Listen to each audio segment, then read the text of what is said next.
Hello दोस्तों, आप सभी का स्वागत है पेपर एनालिसिस पॉइंट के ऊपर। और हम कर रहे थे आपकी द्वितीय श्रेणी परीक्षा के प्रथम प्रश्न पत्र यानी जीके के पेपरों का एनालिसिस। किसका एनालिसिस कर रहे थे? हम जीके के पेपरों का एनालिसिस कर रहे थे। और जीके पेपर में आज शुरू कर रहे हैं आपकी माइनर टेस्ट 11 का एनालिसिस। और 11 कब होता है आपका? 11 होता है आपका 27 जुलाई 2025 को। कब होता है आपका? 27 जुलाई 2025 को, यानी कि ये पेपर होता है आपका कल। ठीक है, बात करते हैं माइनर टेस्ट 11 की। तो माइनर टेस्ट 11 आपका टॉपिक वाइज टेस्ट था। कौन सा टॉपिक टेस्ट था आपका? टॉपिक वाइज टेस्ट था। और ये टॉपिक वाइज टेस्ट की बात करें तो कौन सा टेस्ट था आपका? अंतिम टेस्ट था। यानी आपके सिलेबस का अंतिम टेस्ट कौन सा आपका? माइनर टेस्ट 11 अंतिम टेस्ट। ठीक है, कौन सा टेस्ट था आपका? अंतिम टेस्ट था। और आपके सिलेबस का कौन सा टेस्ट था आपका? अंतिम टेस्ट है। कौन सा टेस्ट? अंतिम टेस्ट। तो बात करते हैं अंतिम टेस्ट की, आपकी सिलेबस की। जब भी कोई टॉपिक स्टार्ट करता हूँ, जब भी कोई टेस्ट का एनालिसिस करते हैं तो सबसे पहले मैं चर्चा करता हूँ सिलेबस की, क्योंकि सबसे इंपॉर्टेंट चीज़ क्या होती है? आपकी सिलेबस होता है। ठीक है, सिलेबस तैयार है आपको तो आपको एग्जाम में 2 या 3 क्वेश्चन आप करने का सीधा सीधा मौका मिलेगा। ठीक है, तो यहाँ पर देखो सिलेबस की बात करते हैं। इसमें आपका पहला टॉपिक है आपका भारत का भूगोल, यानी पूरी भारत की भूगोल है। भारत का भूगोल, भारत के भूगोल की बात करें तो इसमें पूरी है। कौन कौन सा टॉपिक की बात करें? आपके भारत का भौगोलिक विशेषताएं, भौगोलिक विशेषताएं, भौगोलिक विशेषताएं। दूसरा टॉपिक है आपका मानसून तंत्र। कौन सा आपका? मानसून तंत्र। तीसरा टॉपिक कौन सा आपका? अफवाह तंत्र, अफवाह तंत्र। चौथा टॉपिक कौन सा आपका? चौथा टॉपिक की बात करें हम, कौन सा रह गया अपना? ऊर्जा संसाधन।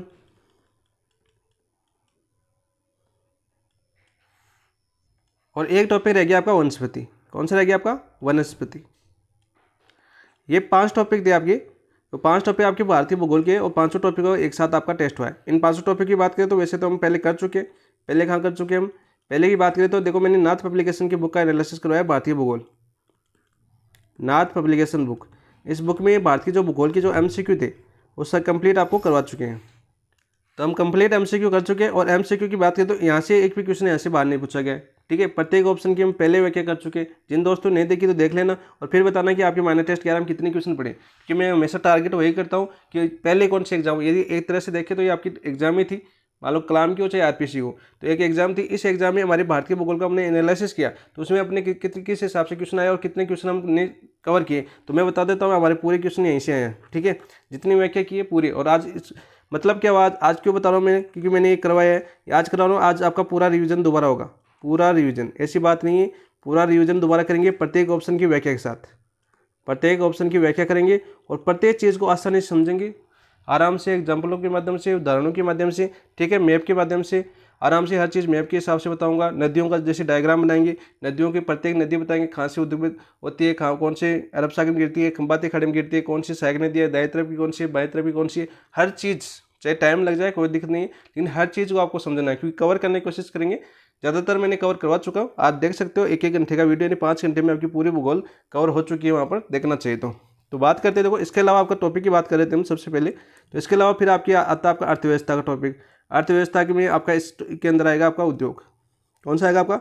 उद्योग। ठीक है, फिर आपका जून का करंट अफेयर, जून का करंट अफेयर। ठीक है दोस्तों, ये आपका सिलेबस है। तो चलो शुरुआत करते हैं। शुरुआत करने से पहले जिन दोस्तों ने अभी तक चैनल को सब्सक्राइब नहीं किया, सबसे पहले तो चैनल को सब्सक्राइब कीजिए। वीडियो एनालिसिस पूरा देखिए और देखने के बाद आपको अच्छा लगता है, कोई कमी हो तो कमेंट में बताइए। ठीक है, और अच्छा लगा तो क्लास को लाइक भी कीजिए और अपने दोस्तों के साथ शेयर भी कीजिए। ठीक है, बिना देखे और 2 मिनट रुक के ऐसे मत जाओ, पहले देखो पूरा कंटेंट कैसा, आपको कंटेंट कैसा मिल रहा है, रिवीजन कैसा। टेस्ट सीरीज का मतलब क्या? एनालिसिस, यानी विश्लेषण कर रहे हो आप। टेस्ट सीरीज यदि विश्लेषण वीडियो देखने आए हो तो विश्लेषण का मतलब होता है अपना पूरा रिवीजन होना चाहिए। यानी उस टॉपिक से जो क्वेश्चन आया ना, वो टॉपिक के आसपास की सभी चीज़ें, प्रीवियस ईयर के क्वेश्चन, यानी पीछे RPC ने क्या पूछे। ठीक है, अभी वर्तमान की जो एग्जाम हुई है आपकी जनवरी से लेकर जून तक, वहाँ पर किस प्रकार का क्वेश्चन आया है, वो उस टॉपिक को कवर कर रहा है या नहीं कर रहा है, इसका मतलब होता है टेस्ट सीरीज। और टेस्ट सीरीज का मतलब होता है आपका कितना कवर कर चुके हो आप। ठीक है, टेस्ट सीरीज का मतलब ये है आपको सिलेबस कवर करवाना। ठीक है, आपको एक अच्छे स्तर पर लाना। ठीक है, एग्जाम से कोई लेना देना नहीं होता है टेस्ट सीरीज का। ठीक है, और उसको किस हिसाब से आपने मैनेजमेंट किया है वही सबसे बड़ी निर्भर होगी। देखो मैंने लास्ट टाइम कलाम का देखा था, मैंने minor test 9, last time minor test 9 देखा था, जिसमें आपकी 12,500 दोस्तों ने टेस्ट दिया था। ऑफलाइन की बात करूँ, 12,500 टेस्ट ऑफलाइन बच्चे आपके कलाम की ऑफलाइन टेस्ट देते हैं। ठीक है, उनमें से 876 पास हुए थे, यानी 876 की 40% बनी थी। तैयारी कहाँ पर है आप खुद देख सकते हो। एनालिसिस कहाँ से किया था? हमने भी किया, मैंने टेस्ट 9 एनालिसिस आपको करवाया है। लास्ट वही देखा था मैंने, फिर आपकी 2-3 टेस्टों के रिजल्ट वगैरह नहीं देखे मैंने, लास्ट के बता रहा हूँ मैं। और आप देख सकते हो खुद PDF पढ़ी है वहाँ पर, टेस्ट सीरीज ऑफिशियल चैनल है उनका, वहाँ पर रिजल्ट की PDF पढ़ी है, वहाँ पर देखिए कितने पास हो रहे हैं बच्चे। इतने बच्चे दे रहे हैं, कितने पास हो रहे, क्यों हो रहे, कमी क्या है। ठीक है, कोचिंग वाले कभी नहीं पूछेंगे कि उनको 850 पास हो गए, कोई नहीं 12,500 उन्होंने टेस्ट सीरीज के पैसे दे दिए। टेस्ट दो, आराम से अपने हिसाब से पढ़ो, कैसे पढ़ो वो उनका खुद का डिपेंड है। ठीक है, क्या फ़ायदा हो रहा है क्या नहीं हो रहा है, क्यों 3600 रुपये ख़राब किए। ठीक है, ठीक है, तो इन चीज़ों का आप ध्यान रखिए। टेस्ट सीरीज ज्वाइन करते हो, कलाम एक ऐसी संस्था है मेरे लिए बेस्ट बताता हूँ इसलिए क्योंकि मैंने वहाँ से सब कुछ कवर किया है। बेस्ट है, पूरा कंटेंट देती है आपको। सबसे बेस्ट कंटेंट है आपकी टीचिंग एग्जाम के लिए, किसी भी कोचिंग की से तुलना कर लेना।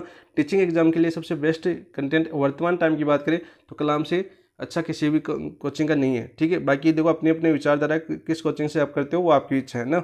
मेरे हिसाब से बता रहा हूँ मैं, टीचिंग का जो इतना भी कंटेंट अच्छा है कलाम से बेस्ट किसी का भी नहीं है। ठीक है, लेकिन उस कंटेंट को आप किस प्रकार से मैनेजमेंट करते हो, टेस्ट सीरीज भी उनकी होती है। ठीक है, उस टेस्ट सीरीज को एनालिसिस किस प्रकार से करते हो तो वो आप पर डिपेंड करता है। ठीक है दोस्तों, तो चलो शुरुआत करते हैं।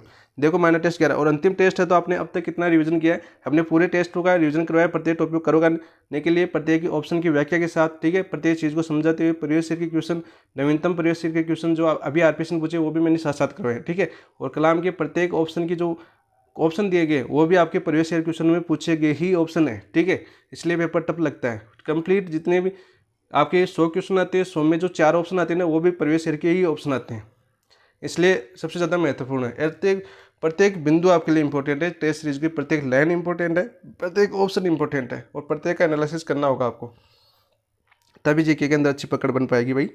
तो चलो शुरुआत करते हैं। देख दो पहला क्वेश्चन क्या है और मैंने किस हिसाब से करवाया था वो भी साथ साथ देख लीजिए। देखो पहला क्वेश्चन आया था आपका, सूची पृष्ठ को सूची सेकंड से सम्मिलित कीजिए और नीचे दी गई कुटुओं को सही उत्तर का चयन कीजिए। पर्वत के प्रकार दे रखे और पर्वत यानी भारतीय यानी भौतिक विशेषताओं का पहला क्वेश्चन आया था। और बात करते हैं सेकंड ग्रेड में, तो सेकंड ग्रेड में मैंने पहले बताया आपको कि जो आपकी भारत की भूगोल की बात करें तो भौतिक विशेषता सबसे ज़्यादा इंपॉर्टेंट है। और ये जिसको भौतिक विशेषताएं याद है तो उसको 5 टॉपिकों में कोई दिक्कत नहीं होगी। ठीक है, भौतिक विशेषता से आपके 2 या 3 क्वेश्चन देखने को मिलते हैं, मैक्सिमम 3 क्वेश्चन भौतिक विशेषताओं से आपसे आ सकते हैं। और ग्रुप की बात करें तो ग्रुप 4 में आपका पेपर होगा। ठीक है, कौन से में पेपर ज्योग्राफी, और सेकंड ग्रेड के लिए ज्योग्राफी महत्वपूर्ण है क्योंकि लास्ट एक पेपर में तो 21 क्वेश्चन आए थे, बाकी 17, 18, 19, 20 क्वेश्चन आते रहते हैं। ज्योग्राफी महत्वपूर्ण है, ज्योग्राफी के बाद में आपकी साइकोलॉजी महत्वपूर्ण है। ठीक है, 40 क्वेश्चन तो ये दोनों सब्जेक्ट कवर करते हैं और 10 करंट 50, बाकी देखो आप पॉलिटिकल साइंस और आपकी हिस्ट्री कला संस्कृति है वो इतने टॉपिक कवर नहीं करते। तो देखिए पहला क्वेश्चन देखते हैं हम। पर्वत के प्रकार दे रखे और भारत का जो दे रखे हमें पर्वत पापक कहाँ पर स्थित है, तो वलित और वलित के साथ देखो नवीन दिया है। ठीक है, तो नवीन कौन सा आपका हिमालय, कौन सा आपका हिमालय। ठीक है, नवीन आपका हिमालय, तो पहला दोम हो जाएगा। अवशिष्ट देखो, अवशिष्ट कौन सा आपका अरावली। सर अरावली का अवशिष्ट वर्तमान अवस्था, यहाँ पर बात करें क्वेश्चन में तो वर्तमान अवस्था कैसी है अरावली की, वर्तमान अवस्था आपकी वो अवशिष्ट है। और इसकी निर्माण अवस्था कैसी थी, निर्माण अवस्था का मतलब होता है जब अरावली बनती है तो वो थी आपकी वलित। और भारत की प्राचीनतम पर्वतमाला, भारत की प्राचीनतम पर्वत श्रेणी, भारत की प्राचीनतम पर्वत श्रेणी बताई थी मैंने। और मैंने क्या बताया था कहाँ से शुरू होती है आपकी, देखो गुजरात से, गुजरात के पालनपुर से स्टार्ट होती है, पालनपुर से स्टार्ट होती है और कहाँ तक चलती है आपकी दिल्ली के रायसीना तक, दिल्ली के रायसीना तक बताई थी। ठीक है, कुल लंबाई बताई थी मैंने इसकी 692 किलोमीटर। ठीक है, लेकिन अपना राजस्थान में कितनी है इसकी, राजस्थान में सर आपने बताई थी 550 किलोमीटर। और कहाँ से कहाँ तक आपकी, आपका सिरोही है ना, सिरोही जिला, और सिरोही का कौन सा आपका खेड़ बर्मा, सिरोही का खेड़ बर्मा से आपका झुंझुनू है ना, झुंझुनू, झुंझुनू कौन सा शहर, खेतड़ी। ठीक है, और जब नीम का थाना बनेगा तो खेतड़ी किसी में आ जाएगा, नीम का थाना में आ जाएगा वापस। तो ये चीज़ें मैंने पहले बता चुका हूँ, मैं आपको हर चीज़ समझाई हुई है। देखो ज्वालामुखी ये आपकी राजमहल की पहाड़ियों में, ज्वालामुखी के लिए जो आपकी बेसाल्ट चट्टानों से बनी हुई है, कहाँ से, आपकी बेसाल्ट चट्टानों से, बेसाल्ट चट्टानों से बनी हुई है, उन्हें क्या बोलते हैं, ज्वालामुखी क्रिया से निर्मित है। और कहाँ पर स्थित है ये पहाड़ी, आपकी झारखंड के अंदर बताई थी मैंने, कहाँ पर बताई थी आपकी झारखंड के अंदर। वैसे तो झारखंड और अदर राज्यों में फैली हुई है लेकिन मुख्य रूप से झारखंड में फैली हुई है, मुख्य रूप से किसी में आपकी राजमहल की पहाड़ियाँ झारखंड, याद कर लीजिए आप। हेमंत सोरेन यहाँ की सीएम है। बरसोंत, तो ये क्या हो जाएगा आपकी सादरी, सादरी आ सकता है उसमें, या क्या आ सकता है आपका पश्चिमी घाट आ सकता है, कौन सा आ सकता है आपका पश्चिमी घाट आ सकता है, पश्चिमी घाट आ सकता है। ठीक है, और सादरी का मतलब क्या होता है, इसमें देखो बसंत मतलब पृथ्वी एक दरार, पृथ्वी के अंदर इधर आपका जो भारत देखोगे आप इस तरह से आपका भारत है, तो यहाँ पर पृथ्वी की क्या आपकी दरारें हैं, पृथ्वी की जो सतह है आपकी सतह, यहाँ पर कैसी आपकी दरारें हैं। उन दरारों में एक भाग ऊंचा है और एक भाग क्या है, नीचा है। तो इस जो ऊंचा वाला भाग है ना, इसको क्या बोलते हैं आपके, बसंत बोलते हैं आपके, क्या बोलते हैं, बसंत। ठीक है, पश्चिमी घाट के अंदर, पश्चिमी घाट भी आ सकता है, सह्याद्री का मतलब पश्चिमी घाट। यहाँ आपका फैला हुआ आपका कोंकण तट गुजरात के कच्छ के रण से लेकर और आपकी मालाबार तट केरल तक पश्चिमी घाट। ठीक है, तो ये हो जाएगा आपका राइट आंसर। इस तरह से आपको छोटी छोटी चीज़ें याद होनी चाहिए। तो देखो कौन सा हो जाएगा आपका, हिमालय हो गया, वलित नवीनतम है। और हिमालय को वर्तमान देखिए 3 भागों में हमने देखा था। कौन कौन सा आपका, महान देखा था, मध्य देखा था, और कौन सा देखा था आपका, शिवालिक। नवीनतम कौन सा है वैसे हिमालय में, शिवालिक आपका सबसे नवीनतम है। मैंने सब कुछ आपको समझाया है, प्रत्येक टॉपिक को प्रत्येक क्वेश्चन के साथ आपको समझाने का प्रयास किया था। वहाँ पर अच्छे से और समझ सकते हो, अच्छे से ज़्यादा डिटेल याद करना चाहो तो वहाँ पर और ज़्यादा हो जाएगी आपकी। तो राइट आंसर देखो आपका 2 हो जाएगा, 4 हो जाएगा, 3 हो जाएगा, 1 हो जाएगा, 2 4 3 1। ऑप्शन नंबर 4 आपका राइट आंसर हो जाएगा। इसका आंसर क्या हो जाएगा आपका, ऑप्शन नंबर 4 आपका राइट आंसर हो जाएगा। हिमालय की बात करें तो किसका अवशेष है, हिमालय किसका अवशेष है, यहाँ पर देखो आपका हिमालय है, हिमालय अवशेष किसका आपका, टेटिस सागर का। एक क्वेश्चन आपके सेकंड ग्रेड में आ चुका है, टेटिस सागर वाला आपका सेकंड ग्रेड में पूछा जा चुका है। ठीक है, ये भी याद कर लेना साथ साथ। ऑप्शन नंबर 4 आपका राइट आंसर हो जाएगा। नेक्स्ट बात करते हैं देखो क्वेश्चन नंबर 2 की। देखो पेगोंग सो तथा सोमोमरी जिले स्थित है। मैंने ये चीज़ बताई थी, जो आपके पेगोंग सो और सोमोमरी जिले कैसे आपकी खारे पानी के जिले, मैंने कैसे बताई थी, आपकी खारे पानी की जिले बताई थी। तो सर आपने खारे पानी की जिले बताई थी, और कहाँ पर बताई थी ये मैंने बताई थी कि लद्दाख के पठार पर स्थित है। कहाँ पर स्थित है आपकी, लद्दाख का पठार। तो देखो लद्दाख का पठार कहाँ पर स्थित है आपके, कश्मीर या उत्तरी पश्चिमी हिमालय में। तो ऑप्शन नंबर 4 आपका राइट आंसर हो जाएगा। दार्जिलिंग वेस्ट बंगाल में है। ठीक है, उत्तरांचल आपकी कौन सा जगह आपका, इसको बोलते हैं आपके उत्तराखंड भी बोलते हैं, तो यहाँ पर भी नहीं है आपका। ठीक है, और अरुणाचल प्रदेश में भी नहीं है। ठीक है, तो बच्चा कौन सा आपका, ऑप्शन नंबर 4। इस तरह से भी याद कर सकते हो, बाकी याद है। लद्दाख के पठार की विशेषताओं की बात करें, ठीक है, लद्दाख का पठार कौन सा आपका, कौन सी श्रेणी के बीच स्थित है, ये क्वेश्चन आपका पूछा गया है सेकंड ग्रेड में। तो ये आपके काराकोरम और लद्दाख श्रेणी के बीच स्थित है, काराकोरम व लद्दाख श्रेणी के बीच स्थित है, लद्दाख श्रेणी के बीच स्थित है, बीच स्थित। मैंने क्या बताया था, देखो मैंने आपको डायग्राम के माध्यम से बताया था। क्या बताया था मैंने, कि ये अपना भारत है। ठीक है, ये क्या अपना भारत है, ये अपना भारत हो गया, यहाँ से ऐसे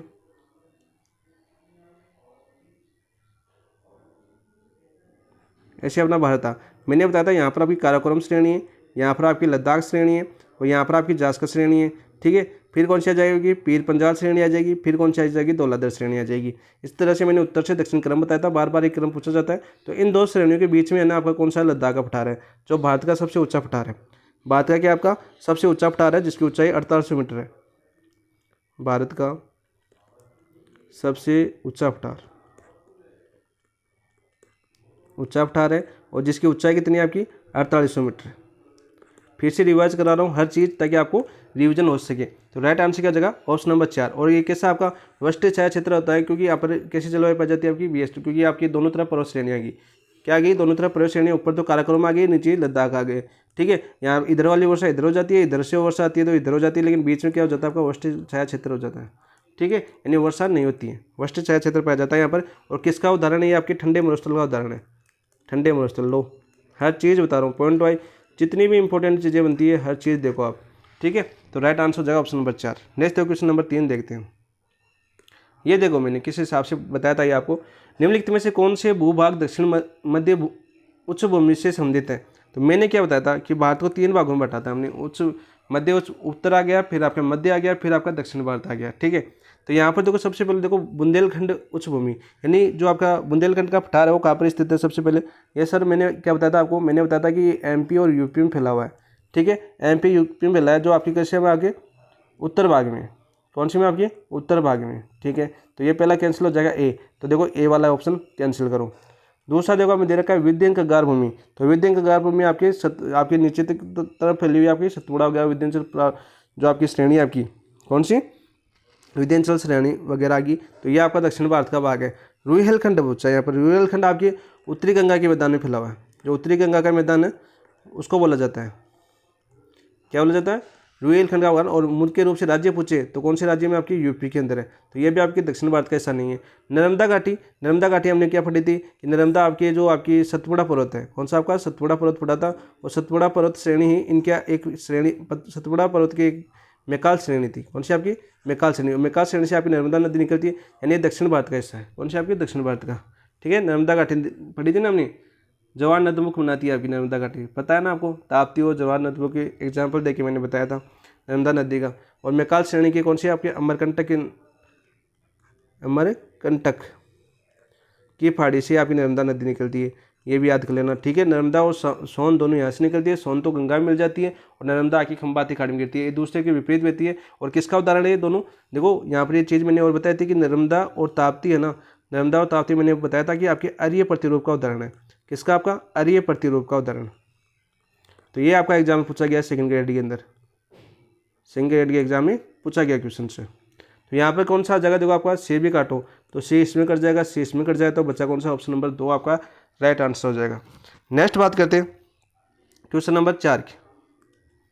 छोटा नागपुर का पठार विस्तार उत्तर से दक्षिण की ओर क्रम से है। देखो छोटा नागपुर का पठार मैंने बहुत ही शानदार तरीके से बताया था, और इसमें एक नदी का उदाहरण दिया था मैंने, कौन सी आपकी दामोदर नदी का। मैंने बताया था जो दामोदर नदी है ना, छोटे नागपुर को पठार को 2 भागों में बांटती है, जिसको याद है वो बताओ। तो उत्तर में तो मैंने बताया था, उत्तर में तो आपके हजारीबाग था आपका, कौन सा आपका हजारीबाग का उदाहरण दिया था मैंने, हजारीबाग का पठार। और दक्षिण में आपके रांची का पठार, रांची का पठार। ठीक है, ये बताया था मैंने। और हजारीबाग के ऊपर कौन सा आपका कोडरमा पठार है, कौन सा आपका कोडरमा पठार। तो ये चीज़ें मैंने आपको वहाँ पर बताई थी जब मैंने नाथ एप्लीकेशन के क्वेश्चन का एनालिसिस करवाया है टॉपिक वाइज। ठीक है, 5 क्लासें बनाई थी, 5 क्लास में बहुत ही शानदार तरीके से आपको बताने का प्रयास किया गया था। देख सकते हो प्ले लिस्ट बनी हुई है, इच्छा हो तो रिविजन कर सकते हो, वहाँ पर आपका हर चीज़ याद करवाने की कोशिश की गई है। तो यहाँ पर देखो हजारीबाग का पठार और रांची का पठार इन 2 भागों में, और इसके उत्तर में कौन सा आपका कोडरमा का पठार। तो देखो उत्तर से दक्षिण पूछा था, तो कौन सा जाएगा आपका कोडरमा, हजारीबाग और रांची का। देखो कोडरमा, हजारीबाग, रांची का पठार, ऑप्शन नंबर 3 आपका राइट आंसर हो जाएगा। कौन सा जगह, ऑप्शन नंबर 3 आपका राइट आंसर हो जाएगा। और मैंने बताया था जो आपका छोटा नागपुर का पठार है, इसमें कौन सी भूमि पाई जाती है, आपकी पाट भूमि पाई जाती है, कौन सी आपकी पाट भूमि पाई जाती है। और ये क्वेश्चन आपके सेकंड ग्रेड में पूछा गया है कि पाट भूमि कौन से पठार पर स्थित पाई जाती है, वो छोटा नागपुर पठार। और मैंने यहाँ पर पूछा था, बताया था कि यहाँ की सबसे ऊंची चोटी, इस पठार की सबसे ऊंची चोटी जो आपकी सेकंड ग्रेड में पूछी जा चुकी है, सबसे ऊंची चोटी संसद विभाग में, वो मैंने बताई थी आपको, कौन सी, पारसनाथ। कौन सी बताई थी मैंने, पारसनाथ बताई थी, जो आपकी छोटा नागपुर के पठार की सबसे ऊंची चोटी है। और ये आपके छोटा नागपुर पठार है, ये दामोदर नदी किसी के लिए जान जाती है, आपकी रूर क्षेत्र के लिए जान जाती है। रूर क्षेत्र का मतलब क्या आपका, जैसे हमने राय नदी पढ़ी थी विश्व की ज्योग्राफी में, तो उसी तरह रूर क्षेत्र कौन सा आपका, दामोदर नदी, यानी यहाँ पर कोयले का उत्पादन सर्वाधिक होता है, कोयले का उत्पादन सर्वाधिक होता है। और फिर ये दामोदर नदी किसमें मिल जाती है, आपकी हुगली मिल जाती है। ठीक है, और इस हुगली या दामोदर दोनों आ सकता है। ये इसको वेस्ट बंगाल का क्या बोला जाता है, आपका शोक बोला जाता है, इसको वेस्ट बंगाल का क्या बोला जाता है, वेस्ट बंगाल मतलब पश्चिमी बंगाल का शोक। तो राइट आंसर ऑप्शन नंबर 3। तो इस तरह से आपको क्वेश्चन एक एक करके कनेक्ट करके वैसे मैंने पढ़ा दिया है, दोबारा मैं रिवीजन करवा रहा हूँ यहाँ पर आपका। ठीक है, इसलिए आपको रिवीजन भी हो रहा है साथ साथ, और आपको अच्छे से मैंने पहले भी करवा दिया। ठीक है, दोनों 2 बार आप रिवीजन करो, एक तो कलाम की टेस्ट सीरीज के साथ, एक बार मैंने ऐसे नाथ पब्लिकेशन के जो MCQ जो सेकंड ग्रेड में आपकी MCQ की बुक है सेकंड ग्रेड की 5100+, तो उसका एनालिसिस करवा रहा हूँ मैं पूरी बुक, जिसमें राजस्थान की ज्योग्राफी कंप्लीट हो चुकी है, भारत की ज्योग्राफी कंप्लीट हो चुकी है। ठीक है, विश्व के महाद्वीप कंप्लीट हो चुके हैं, विश्व के महाद्वीप कंप्लीट हो चुके हैं। यहाँ पर विश्व के 3 टॉपिक और बच्चे आपके महासागर, प्रवास और जलधाराएं। ठीक है, वो आपके और हो जाएंगे आपके, आज तो कलाम का होगा और कल भी कलाम का होगा, और फिर परसों से वापस स्टार्ट हो जाएगी आपकी पूरी 5100+ क्वेश्चन का एनालिसिस करवा रहे हैं, प्रत्येक ऑप्शन की व्याख्या के साथ अच्छे से एनालिसिस देख सकते हो आप, भारत की ज्योग्राफी कवर कर सकते हो। ये सभी चीज़ें मेरी बताई हुई है। एक ये चीज़, और यहाँ पर तो मैं थोड़ा ऐसे बता रहा हूँ क्योंकि यहाँ पर डायग्राम बनाएंगे तो टाइम थोड़ा लंबा हो जाएगा, वहाँ पर मैंने हर चीज़ को भारत का मैप बना के आपको बताया है कि यहाँ पर ये क्षेत्र भी याद करवाया कि दामोदर नदी घाटी क्षेत्र कहाँ पर है, कि कौन कौन से राज्य में फैला हुआ है आपका, जैसे आपके झारखंड, वेस्ट बंगाल, हर चीज़ आपको समझाने का प्रयास किया है ताकि आपको कोई भी गलती होने की गुंजाइश ना हो। यहाँ पर देखो निम्नलिखित चैनल या पास स्थिति में असुमलित युग्म है। देखो मैंने 3 चीज़ें समझाई थी यहाँ पर आपको, 3 चीज़ें कौन सी समझाई थी, मैंने 3 चीज़ें समझाई थी कि पहले कभी भी याद करो तो भारत का मैप याद कर लेना इस तरह से, या आपकी बंगाल खाड़ी आ गई या आपकी खंबाती खाड़ी आ गई। ठीक है, यहाँ तो आपको मैंने बताया था कि लक्षद्वीप है, कौन सा आपका लक्षद्वीप ऐसे फैला हुआ आपका, दो आपके द्वीपों का समूह है आपके लक्षद्वीप हजारों द्वीप है, यहाँ पर लाखों द्वीपों का समूह है एक लक्षद्वीप, ठीक है। द्वीपों की उपमा भी दी गई है लक्षद्वीप को। तो यहाँ पर आपका एक कौन सा आपका लक्षद्वीप, और यहाँ पर आपका ये मिनिकॉय, कौन सा मिनिकॉय द्वीप, और ये आपका लक्षद्वीप आ गया लक्षद्वीप, ठीक है। तो मैंने बताया था कि लक्षद्वीप को मिनिकॉय को जोड़ता है आपका 9 डिग्री चैनल, कौन सा 9 डिग्री चैनल। और मिनिकॉय के इधर आपका मालदीव देश है, कौन सा आपका मालदीव देश।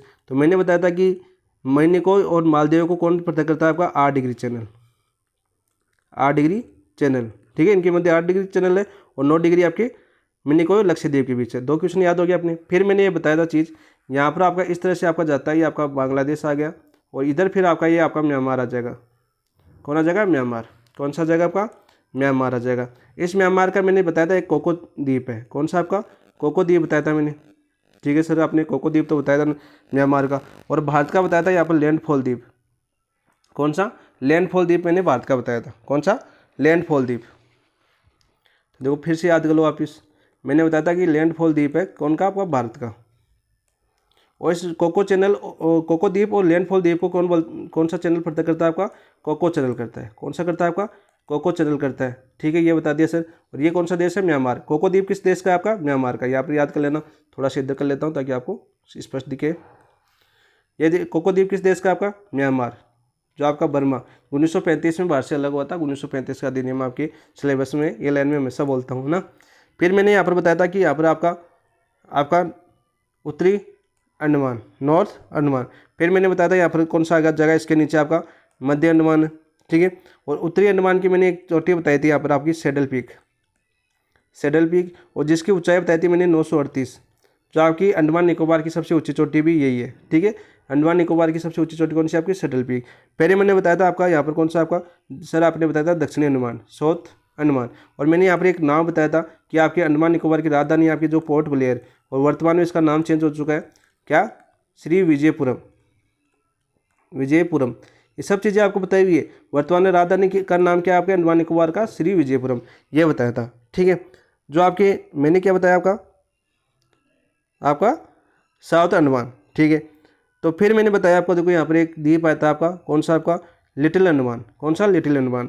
और मैंने क्या बताया था, लिटिल अंडमान और आपका जो साउथ अंडमान है, इसको कौन सा चैनल पता करता है आपका, दक्कन पास, कौन सा करता है आपका, दक्कन पास अलग करता है। याद हो गया ना, दक्कन पास याद हुआ कि नहीं हुआ, हो गया। फिर मैंने क्या बताया यहाँ पर कि दक्कन पास के जो आपका लिटिल अंडमान है, इसके नीचे आपके कटसल या कौन सा आपका कार निकोबार आ जाएगा, KN लिख देता हूँ, कार निकोबार। और इस कार निकोबार और इसको कौन पता करता है आपका, बात करें तो देखो आपका तो दिखेगा नहीं, ये लेता हूँ। मैंने क्या बताया, कार निकोबार और लिटिल अंडमान को कौन सा पता करता है आपका, 10 डिग्री चैनल, कौन सा करता है आपका 10 डिग्री चैनल पता करता है।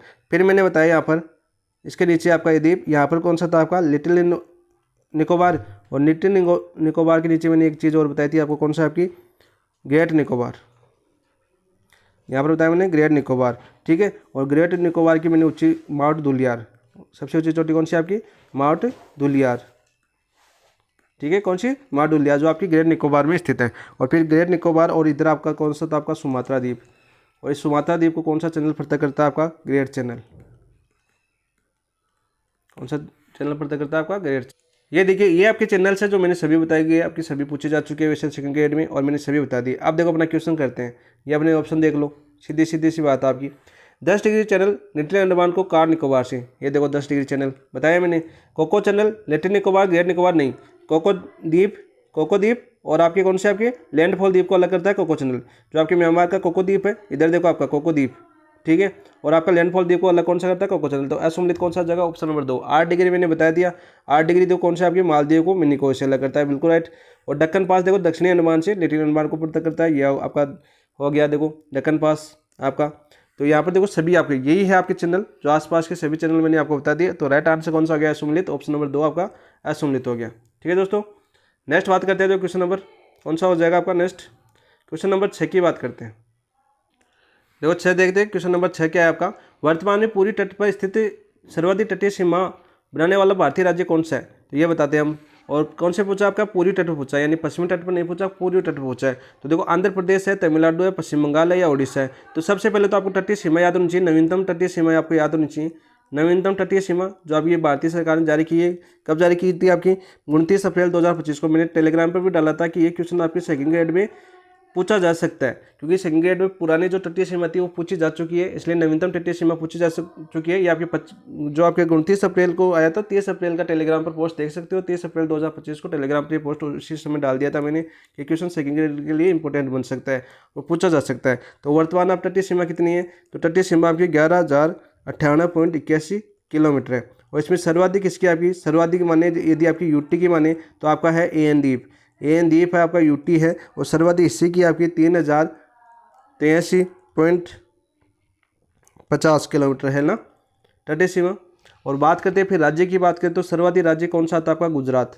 तो सर्वाधिक तटीय सीमा वाला राज्य बार बार पूछा जा चुका है गुजरात। और आजकल RPSC का जो चेंज हुआ आपका पैटर्न, तो अब इसकी सीमा भी पूछी जा सकती है कितनी है, तो याद रखना भाई 2340.62 जो आपकी सर्वाधिक है। तो जो आपकी कौन सी वैसे बात करें हम, ये कौन सी तट पर स्थित आपके पश्चिमी तट, बता देता हूँ थोड़ा थोड़ा मैं। ये आपके पश्चिम तट पर है, और पश्चिम तट पर सर्वाधिक गुजरात की है, और पश्चिम तट पर न्यूनतम किसकी है फिर, चल न्यूनतम बताओ पश्चिम तट पर, तो अपने गोवा की। ठीक है, गोवा वाला बीच याद है ना आपको। इसकी कितनी है भाई आपकी 193.95, कितनी है भाई 193.95 न्यूनतम है आपकी, इसकी क्या आपकी न्यूनतम है। पूर्वी तट की बताओ सर, पूर्वी तट की बताते हैं हम, तो हमने क्या पूछा है, सर्वाधिक पूछा है। तो सर्वाधिक कौन सा हो जाएगा आपका, सर्वाधिक हो जाएगा आपका तमिलनाडु TN। और सर तमिलनाडु कितनी है फिर, तो तमिलनाडु की आपकी 1068.89 जो आपकी सर्वाधिक है। फिर सर पूर्वी तट पर न्यूनतम किस राज्य की है, यदि सर्वाधिक पूछा है तो न्यूनतम भी तो पूछ सकता है, तो बिल्कुल पूछ सकता है, कोई भी डाउट नहीं है इसमें। तो वो है ओडिशा। कौन सा आपका, ओडिशा। और सर ओडिशा की फिर कितनी है तटीय सीमा, तो 576.71 किलोमीटर। तो ये सभी चीज़ें आपको याद होनी चाहिए, यहाँ पर एक भी चीज़ आपको छोड़नी नहीं। ऐसे पूछ ले कि सर्वाधिक सीमा वाला राज्य और यूटी दोनों साथ आते हैं यहाँ पर, यानी सर्वाधिक तटीय सीमा बनाने वाला राज्य या यूटी केंद्र शासित प्रदेश में किसकी सर्वाधिक है, तो आपको AN निकोबार करना है। काफ़ी दोस्त गुजरात कराते हैं, क्योंकि यदि राज्य या यूटी दोनों पूछे हैं तो हमेशा यूटी करना है आपको। और यदि केवल ऐसे पूछे कि किस राज्य की सीमा सर्वाधिक तटीय सीमा वाला राज्य है, तो गुजरात है। दोनों क्वेश्चन आपके RPSC ने सेकंड ग्रेड में बार बार पूछे हैं। प्रीवियस ईयर के क्वेश्चन उठा के देख लेना, और previous year question last month में कर भी लेना। ठीक है, सारे कंप्लीट। वैसे तो नाथ पब्लिकेशन की करवाई है, पूरे करवा चुका हूँ। प्रीवियस ईयर क्वेश्चन आपको वहीं पर कंप्लीट हो जाएगी। तो किसकी बताई मैंने, तमिलनाडु की बताई, तो ऑप्शन नंबर 2 आपका राइट आंसर हो जाएगा। नेक्स्ट देखो क्वेश्चन नंबर 7 देखते हैं, और थोड़ा फास्ट करते हैं ना।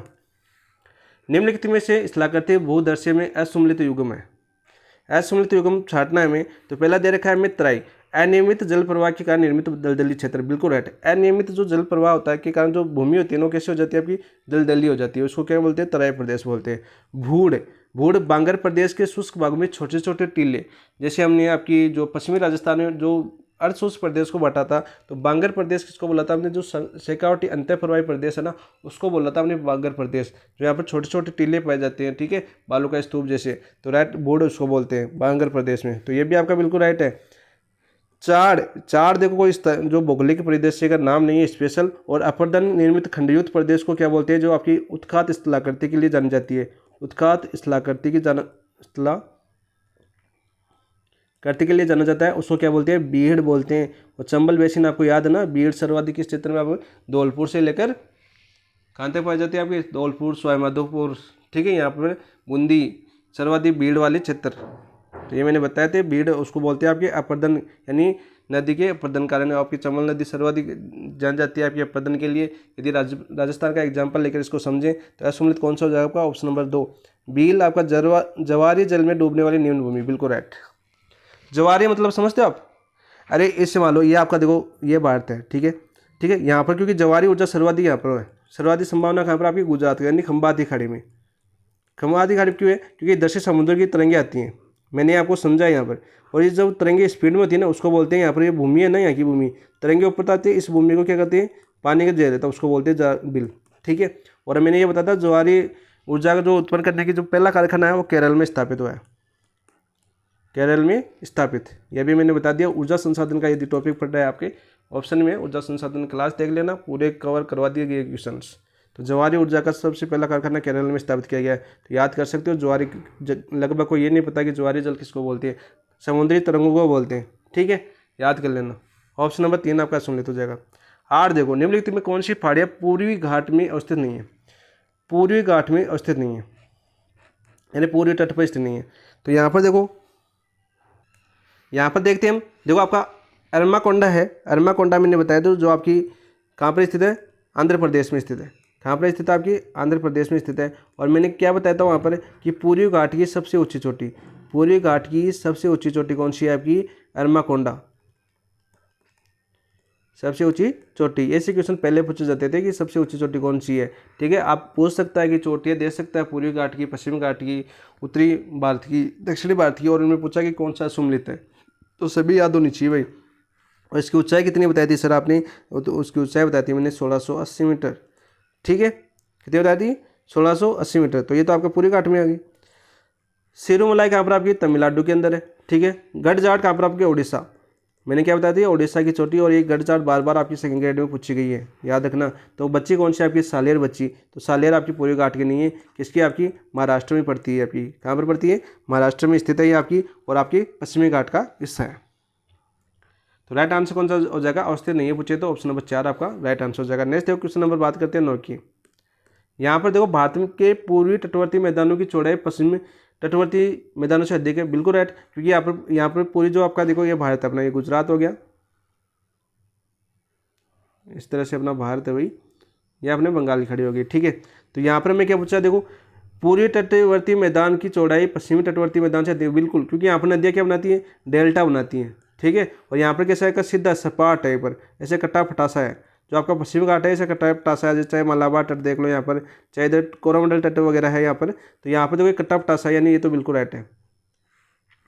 पूर्वी तटीय मैदान में प्रवाहित होने वाली अधिकांश नदियाँ डेल्टा नहीं, ये आपके देखो पश्चिमी तट, जो आपके पश्चिमी तट में, सॉरी सही है आपका पूरी तट, सॉरी जो आपका पूरी तटीय मैदान में प्रवाहित होने वाली अधिकांश नदियाँ डेल्टा में। देखो पूरी तट में इधर आपकी, जैसे आपकी यहाँ से बात करें, यहाँ से स्वर्णरेखा, जो एक क्रम भी पूछा जाता है, जैसे स्वर्णरेखा ये भी आपकी डेल्टा बनाती है, वैतरणी ये भी आपका डेल्टा बनाती है, ब्राह्मणी ये भी आपकी डेल्टा बनाती है। ठीक है, फिर आपकी कौन सी बताई थी मैंने? महानदी बताई थी, जो भी डेल्टा निर्माण करती है। फिर यहाँ पर कौन सी आ जाए? आपकी गोदावरी।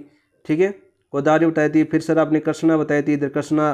ठीक है, ये क्रम भी याद कर लें, क्रम भी पूछा जा चुका है। फिर मैंने पेनार बताई थी, और पेनार के बाद में आपकी कावेरी आ जाएगी। कौन सी? आपकी कावेरी आ जाएगी। फिर तमिलनाडु में वेगी आ जाएगी। तो ये नदियाँ भी मैंने सारी कंप्लीट अपतंत्र पूरा कंप्लीट करवाया यहाँ पर आपको। तो ये सभी नदियाँ इधर क्या बनाती है? डेल्टा बनाती है। लेकिन हमें देखो पश्चिमी घाट में बात करें, यहाँ पर कौन सी बनाती है? का एस्चुरी का निर्माण करती है। एस्चुरी क्यों? ये सपाट है, सपाट है, कटावटा, यानी जो जल है तीव्र गति से बढ़ता है, यानी और बात करें हम जवार नदमुख। और सबसे प्रमुख कौन सी आपकी? इधर आपकी देखो, आपकी नर्मदा आती है, इधर इधर आपकी आती है आपकी ताप्ती। ताप्ती और नर्मदा दोनों यहाँ पर सबसे ज़्यादा। और यहाँ पर पेरियार, केरल वाली सारी कैसे बनाती है? जवार नदमुख बनाती है, यानी डेल्टा नहीं बनाती। कौन सा बनाती है? एस्चुरी का निर्माण करती है आपकी, यानी इनका जल है तीव्र गति से गिरता है समुद्र के अंदर। तो दोनों सही है भाई, तो ए आर दोनों सही। तो आंसर ऑप्शन नंबर 3 आपका राइट आंसर हो जाएगा। नेक्स्ट देखो बात करते हैं क्वेश्चन नंबर 10। अब मैं बताता हूँ ना, फिर मैं सोचता हूँ कि पूरा समझाना चाहिए। ठीक है, बीच में छोड़ना नहीं चाहिए। जो टाइम का क्या है, टाइम ऐसे लगता रहेगा। सूची फर्स्ट, यानी हमारा तो टॉपिक रिवीजन हो जाए। पूरी भूगोल है तो पूरी भूगोल को समझाना 1 घंटे में तो संभव नहीं है। ठीक है, 5 टॉपिक है, 5 घंटे लगे थे हमने नॉर्थ पब्लिकेशन में, तो यहाँ पर 1 घंटे में तो कैसे समझा सकते हैं ना। फिर भी समझाने के प्रयास कर लेता हूँ, फिर भी मैं, कोई दिक्कत नहीं, 2 क्लास बन जाएगी। सूची फर्स्ट को सूची सेकंड के साथ सम्मिलित कीजिए, प्रयोग के सही उत्तर का चयन कीजिए। देखो मैंने इसको क्या बताया था यहाँ पर, देखो सबसे पहले यदि किसी को नहीं पता है तो मैंने ये बताया था कि अरावली वो प्री कैम्ब्रियन वैकल्पी है। तो सीधा बात करो, सीधे जाओ 4 नंबर पर। ठीक है, तो यहाँ पर देखो 2 ऑप्शन, देखो तीसरा 4 में इसमें है और इसमें, तो ये 2 ऑप्शन तो वैसे कट हो गए। अब बचे 2, सर आप क्या करें? तो मैंने बताया था हिमालय का याद रखना, हिमालय का याद रखना। तो हिमालय का मैंने क्या बताया था? हिमालय का बताया था कि आपका हिमालय है वो किससे निर्मित है? आपका वो आपके सेनोजोइक महाकल्प में निर्मित है। कौन सा? सेनोजोइक महाकल्प में निर्मित है अपना हिमालय। तो यहाँ पर देखो 3 आना चाहिए, यहाँ पर 1 आ रहा है, ये गलत है।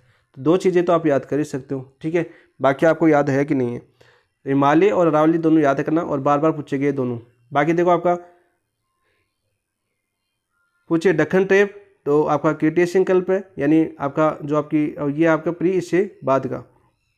फिर उत्तर का विशाल मैदान यानी गंगा का मैदान की बात करें, ये आपका नियोजोइक महाकल्प है, यानी वर्तमान की बात करें जो आपका शिवालिक हिमालय ले सकते हो, जो है शिवालिक हिमालय के बाद में तो मैदान बना है आपका। तो ये चीज़ें आपको समझनी होगी। ऑप्शन नंबर 2 आपका राइट आंसर हो जाएगा। नेक्स्ट देखो बात करते हैं क्वेश्चन नंबर 11। कश्मीर घाटी कौन सी दो पर्वत श्रेणी के मध्य है? मैंने बहुत शानदार समझाया था, ये आपके सेकंड ग्रेड में बार बार पूछा गया क्वेश्चन है और मैंने इसको शानदार क्यों समझाया था, जो कश्मीर घाटी क्यों इंपॉर्टेंट है। सबसे पहले तो मैंने ये बताया था कि कहाँ पर स्थित है, ये क्वेश्चन आपका सेकंड ग्रेड में पूछा तो जम्मू कश्मीर में स्थित है, ये क्वेश्चन पूछा जा चुका सेकंड ग्रेड में। फिर अगला जो हमने प्रयोग से किया सेकंड ग्रेड का, इसी के बारे में अगला क्वेश्चन, यानी ये मान लीजिए एक एग्जाम्पल के तौर पर 2011 में पूछा कि कश्मीर घाटी कौन से राज्य में स्थित है, तो जम्मू कश्मीर, वर्तमान में केंद्र शासित प्रदेश बन चुका है ना। तो यहाँ पर बात करें, फिर दूसरा क्वेश्चन आया आपका अगले साल जो आपका पेपर हुआ, उसमें पूछा कि कौन सी श्रेणी के मध्य स्थित है, तो वो आपका मैंने बताया था कि आपका महानिमालय, वो आपकी पीर पंजाल श्रेणी, पीर पंजाल श्रेणी, सर ये बताया। और मैंने यहाँ पर ये भी बताया था कि पीर पंजाल श्रेणी आ सकता है या आपका मध्य हिमालय भी आ सकता है, क्योंकि पीर पंजाल श्रेणी किसका भाग है, आपका मध्य हिमालय का भाग है। ये दोनों क्वेश्चन आपके सेकंड ग्रेड में पूछे जा चुके हैं, हिमालय और मध्य हिमालय के बीच, हिमालय और पीर पंजाल श्रेणी के बीच, ये क्वेश्चन आया। फिर चलो ये भी सर आपने बता दिया।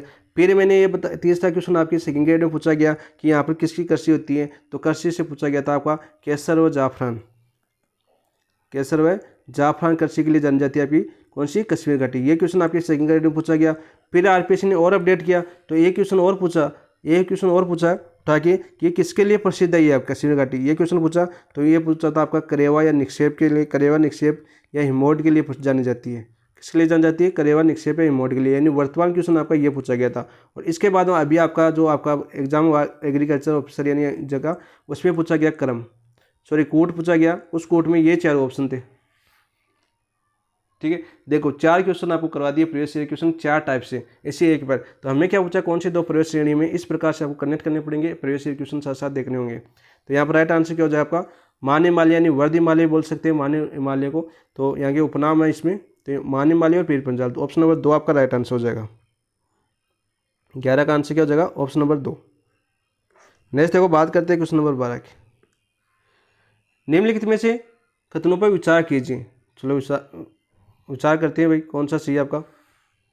तो यहाँ पर देखिए 12 क्वेश्चन क्या है आपका, तो 12 क्वेश्चन आया आपका, निम्नलिखित में कथनों पर विचार कीजिए। कुमाऊं हिमालय द्वार स्थलाकृति है तो प्रसिद्ध है। मैंने क्या बताया था जब आपकी भारत की भौगोलिक विशेषता कर रहे थे, मैंने बताया कि जहाँ पर द्वार आ जाए ना, द्वार याद कर लेना असम, द्वार क्या याद कर लेना, असम याद कर लेना, ठीक है, ताकि आपको याद हो जाए। यानी कि आपकी कौन सी हिमालय पाई जाती है, आपकी जो पूर्वी हिमालय पाई जाती है, कौन सी वहाँ की पूर्वी हिमालय में स्थित आपकी द्वार स्थलाकृति पूर्वी हिमालय में पाई जाती है, ठीक है। असम याद कर लेना, और असम के बाद मैंने ये ऐसे लिखा था, देखो असम, पूर्वी हिमालय और सिक्किम। इसका मतलब क्या हुआ मैंने, इसका मतलब बताया कि जो आपकी द्वार स्थलाकृति है आपके असम और सिक्किम में पाई जाती है, और कौन सी हिमालय में, आपकी पूर्वी हिमालय में। तो ये आपका पहला तो गलत हो जाएगा, ठीक है। और आपका कुमाऊं हिमालय की बात करें तो कुमाऊं हिमालय कौन से में स्थित है, आपके राज्य में उत्तराखंड में स्थित है, कौन से स्थान में, आपके उत्तराखंड के अंदर स्थित है, ठीक है। सिडनी बर्नार्ड बताया था मैंने, 4 भागों में बांटा था, तो वहाँ पर एक कुमाऊं हिमालय का नाम भी आपने देखा होगा, जो आपकी तराई के लिए जाना जाता है। किसके लिए जाना जाता है, आपके तराई क्षेत्र के लिए। तराई क्षेत्र के लिए कौन से हिमालय जाना जाता है, आपका कुमाऊं हिमालय जाना जाता है। तो पहला तो आपका गलत हो गया सर, आपने तो पहला गलत कर दिया, तो गलत है तो गलत ही है भाई। कश्मीर हिमालय करेवा के लिए प्रसिद्ध है, बिल्कुल। करेवा निक्षेप, अभी हमने कश्मीर घाटी देखी, पिछला क्वेश्चन ये देखो, करेवा कश्मीर घाटी करेवा, देखो यहीं पर बता दिया ना पीछे ही, देखो यहाँ पर इस तरह से क्वेश्चन कनेक्ट होते हैं, तो ये आपका बिल्कुल राइट है। नामचा बरवा अरुणाचल हिमालय में स्थित है, बिल्कुल राइट। ये आपके देखो नामचा बरवा आपका मान हिमालय का भाग है, किसका, मान हिमालय का। मैंने क्या बताया, देखो एक बार फिर से कर लेते हैं इसको। मान हिमालय ने बताया था कि मान हिमालय उत्तर में आपके नंगा पर्वत से स्टार्ट होता है।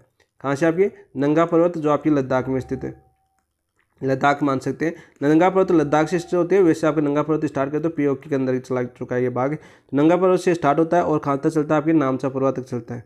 कहाँ तक, आपके नामचा पर्वत, लगभग 2300 किलोमीटर है इसकी, लगभग 2300 किलोमीटर इसकी लंबाई है। जैसे आपके नंगा हिमाचल प्रदेश आ जाएगा, फिर आपका उत्तराखंड आ जाएगा, यूके आ जाएगा, लिख देता हूँ। फिर आपका उत्तराखंड के बाद नेपाल आ जाएगा, ठीक है।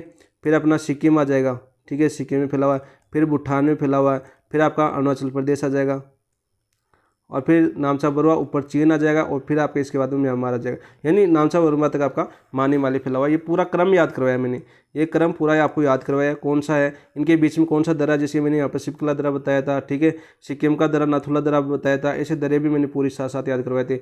मानाला, मनीला, ये आपके दरे यूके के अंदर जो उत्तराखंड के अंदर बताए थे, ठीक है। और नामचा बरुआ वगैरह दरा, सभी दरे भी साथ साथ मैंने याद करवाए थे। वहाँ पर आराम से कर सकते हो, कोई दिक्कत नहीं है। यहाँ पर तो पूरा बता देंगे तो फिर क्लास लंबी हो जाएगी, ठीक है। तो ये बता दिया मैंने, नामचा बरुआ यानी अंतिम है, सबसे अंतिम यानी सबसे पूर्वी पर्वत चोटी कौन सी आपकी मानी वाली की नामचा बरुआ है, सबसे पूर्वी, ठीक है। और उत्तरतम पश्चिम में कौन सी हो जाएगी आपकी नंगा पर्वत। नंगा पर्वत से लेकर नामचा बरुआ तक आपकी मानी वाली फैला हुआ है। आपकी भारत की बात करें तो इधर से, ये आपको मैप तो बनाई दिया मैंने, तो यहाँ पर देखो 2 और 3 सही है, तो आपका राइट आंसर ऑप्शन नंबर 2। थोड़ा फास्ट करते हैं भाई। निम्नलिखित में से पूर्वांचल की पहाड़ियों का उत्तर से दक्षिण की दिशा में सा क्रम है। मैंने एक चीज़ बताई थी यहाँ पर, तो वो कर लेते हैं बात।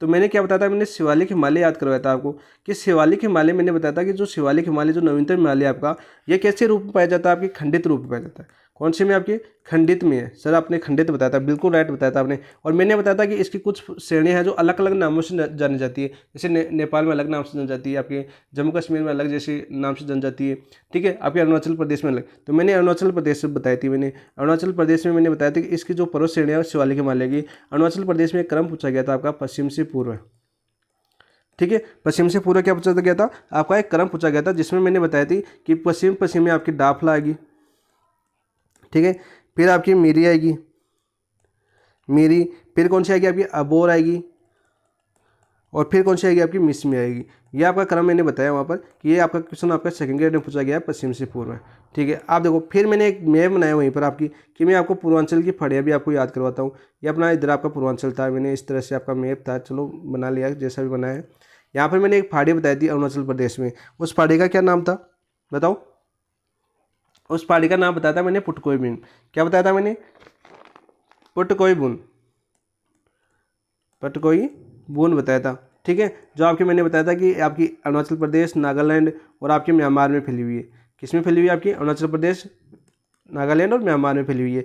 फिर मैंने दूसरे नंबर आपको अरुणाचल प्रदेश के नीचे कौन सा आता है आपका नागालैंड, मैंने यहाँ पर बताई थी नागा हिल्स। और यहाँ की सबसे ऊंची चोटी बताई थी, नागा हिल्स की सबसे ऊंची चोटी कौन सी थी, सारामती, मतलब सारामती थी इस नागा हिल्स की सबसे ऊंची चोटी, सबसे ऊंची चोटी। सर आपने ये भी बताई थी, बिल्कुल राइट, ठीक है। फिर मैंने यहाँ पर बताया था नागालैंड के बाद वहाँ पर आएगा आपका मणि हिल्स, कौन सा आएगा आपका मणि हिल्स। और यहाँ पर आपका और कौन सा आएगा आपका लेपाटोल भी बोल सकते हैं इसको, लेपाटोल, लेपाटोल हिल्स भी आ सकता है आपका।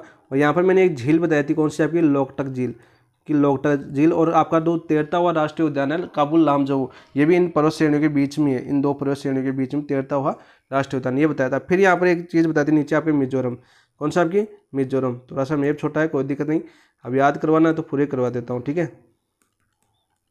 मिजोरम थोड़ी क्लास लंबी हो जाएगी और तो क्या। और मिजोरम बताई थी, और यहाँ मिजोरम आ सकता है, और मिजोरम का उपनाम आ सकता है लुसाई झील, सॉरी लुसाई हिल्स, ये मैंने बताया था। और यहाँ की सबसे ऊंची चोटी बताई थी मैंने, मिजोरम की सबसे ऊंची चोटी कौन सी आपकी, मिजो हिल्स की ब्लू माउंटेन, ब्लू माउंटेन। आप देखो कलाम ने इन चोटियों के नाम दिए यहाँ पर, ठीक है। और फिर देखो आपका एक दे रखा है यहाँ पर, देखो आप देखो बात करते हैं यहाँ से, तो सबसे देखो आपका हमारा क्रम क्या पूछा है, सबसे पहले उसको याद कर लेते हैं। तो क्रम पूछा हमारा उत्तर से दक्षिण, तो उत्तर से दक्षिण देखो सारामती, सारामती से ऊपर कौन सा आपका पटकोई है, तो सारामती नहीं होगा, पहले कौन आएगा पटकोई, तो ये गलत हो गया, ठीक है। मिकिर, यहाँ पर देखो मिकिर दे रखा है, तो मिकिर मैंने बताया था ये आपकी कार्बी एलोंग के पठार की बाग आपका, जो आपका कार्बी एलोंग का पठार है ना, कार्बी एलोंग का पठार, तो कार्बी एलोंग का पठार आपकी मेघालय और असम में फैला हुआ है, मेघालय और असम में फैला हुआ है कार्बी एलोंग का पठार। और इस कार्बी एलोंग पठार की जो असम के अंदर आपकी चोटी है आपकी मिकिर, कहाँ पर स्थित है आपकी, असम के अंदर। ये सभी चीज़ें मैंने आपको बताई है, तो मिकिर नहीं होगा, ठीक है। पटकोयबुम आएगा पहला, तो पटकोयबुम आ गया। फिर देखो तो सर सारामती आ रहा है, दूसरा सारामती आ रहा है, और इसमें क्या आ रहा है आपका डाफला। तो मैंने देखो सबसे पश्चिमी बताई थी आपकी डाफला, ये किस में आपकी अरुणाचल प्रदेश में, और आपकी जो सारामती है वो किस में आपकी नागालैंड के अंदर, ठीक है। तो दूसरे नंबर पर कौन आएगी आपकी डाफला। फिर देखो सारामती, सारामती की नागा हिल्स की सबसे ऊंची चोटी कौन सी आपकी, सारामती बताया सर, बिल्कुल राइट। फिर ब्लू माउंटेन, यानी ब्लू माउंटेन मिजोरम में स्थित है, कहाँ पर आपकी मिजोरम में। और आपकी जो मिर्जो हिल्स है या लुसाई हिल्स है, वहाँ की सबसे ऊंची चोटी कौन सी है, ब्लू माउंटेन। तो राइट आंसर क्या हो जाएगा, ऑप्शन नंबर 4 आपका राइट आंसर हो जाएगा। ये आपको सभी को बता दिया गया है पहले भी, और आप इस रिविजन कर लीजिए यहाँ पर। नेक्स्ट देखो बात करते हैं क्वेश्चन नंबर 14, दक्षिण का पठार संदर्भ निम्नलिखित कथनों पर असत्य कथन की बात करें। दक्षिण का पठार बताते हैं, बिल्कुल ये तिरपचाकर आकृति में नर्मदा नदी के दक्षिण में स्थित है, बिल्कुल राइट। उत्तर में आपकी दिल्ली जो उच्च भूमि है वहाँ से शुरू होता है ये। उत्तर में इसके चौड़े आधार पर अरावली श्रृंखला स्थित, नहीं बिल्कुल नहीं, अरावली श्रृंखला पश्चिम में आपकी, कौन सी में आपकी, पश्चिम में उत्तर दे रखा है, तो ये गलत हो जाएगा। इस पठार का एक भाग उत्तर पूर्व में कार्बी एलोंग का पठार, अभी मैंने बताया कार्बी एलोंग का पठार उत्तर पूर्व के अंदर, बिल्कुल राइट। कार्बी एलोंग का पठार कौन से में आपके, मेघालय और असम के अंदर है, मेघालय और असम में फैला हुआ है, ठीक है। इस प्रदेश का सर्वोच्च शिखर अनायमुडी चोटी है, बिल्कुल राइट। अनायमुडी चोटी चोटी कहाँ पर आपकी केरल के अंदर है। कौन सी पहाड़ियों में आपकी अनायमुडी की पहाड़ियों में स्थित है। अनायमुडी जो पर्वत श्रेणी है वहाँ पर स्थित है केरल के अंदर, ठीक है। अनायमुडी आपकी किस में फैली हुई है, आपकी केरल और कर्नाटक में, ठीक है। केरल और कर्नाटक बताया था ना मैंने, बिल्कुल राइट।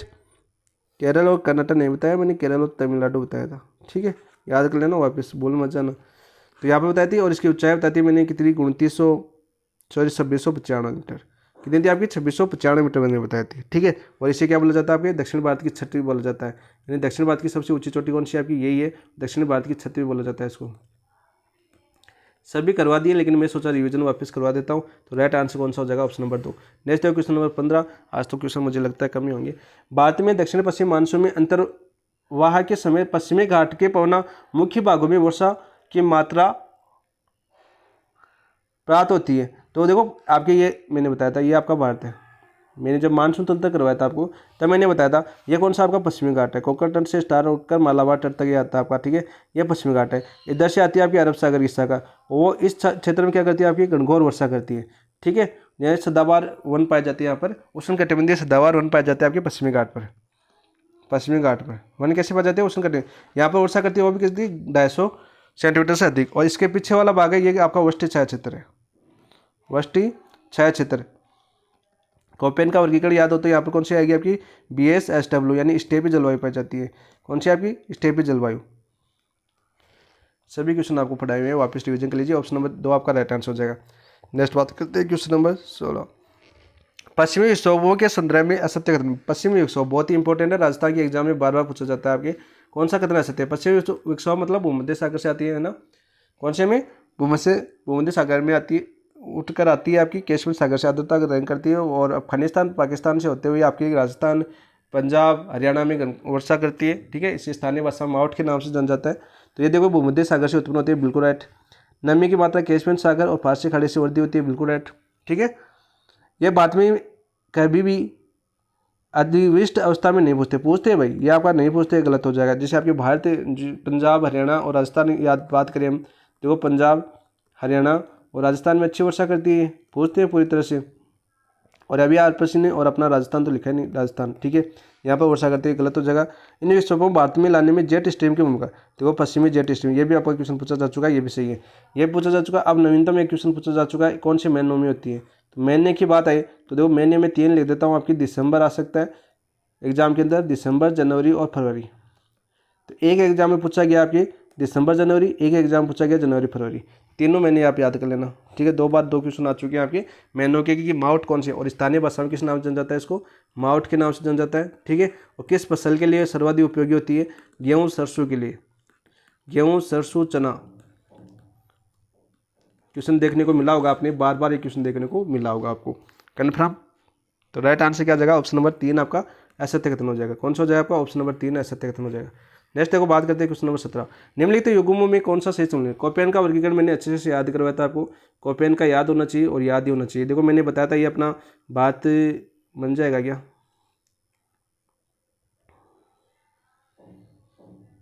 नहीं बनेगा,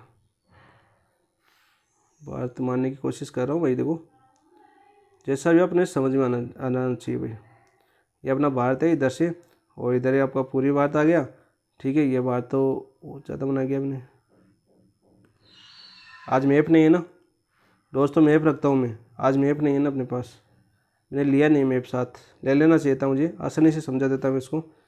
मैंने सोचा इतना समझाने की आवश्यकता नहीं होगी, लेकिन क्या करें, ये आपका पूरी बात में छोटा सा बना रहा हूँ ना, इसे अपना पूरी बात, ये आपकी बंगाली खाड़ी आ गई, और ये अपना भारत आ गया, और इधर आपका गुजरात आ गया ये वाला, और ठीक है ये अपना राजस्थान, ये अपना भारत है। देखो समझ नहीं आना चाहिए अपना, ठीक है, जैसा भी बनाया कोई दिक्कत नहीं है। यहाँ पर मैंने बताया था ध्रुवीय जल, कोपेन का वर्गीकरण बताया था मैंने, कोपेन का वर्गीकरण समझा ध्रुवीय, यानी ई आएगा, ठीक है। अपने राजस्थान को याद रखना, राजस्थान में इधर आपका पश्चिमी आपका राजस्थान कौन सा आपका BWSW बताया था, ठीक है।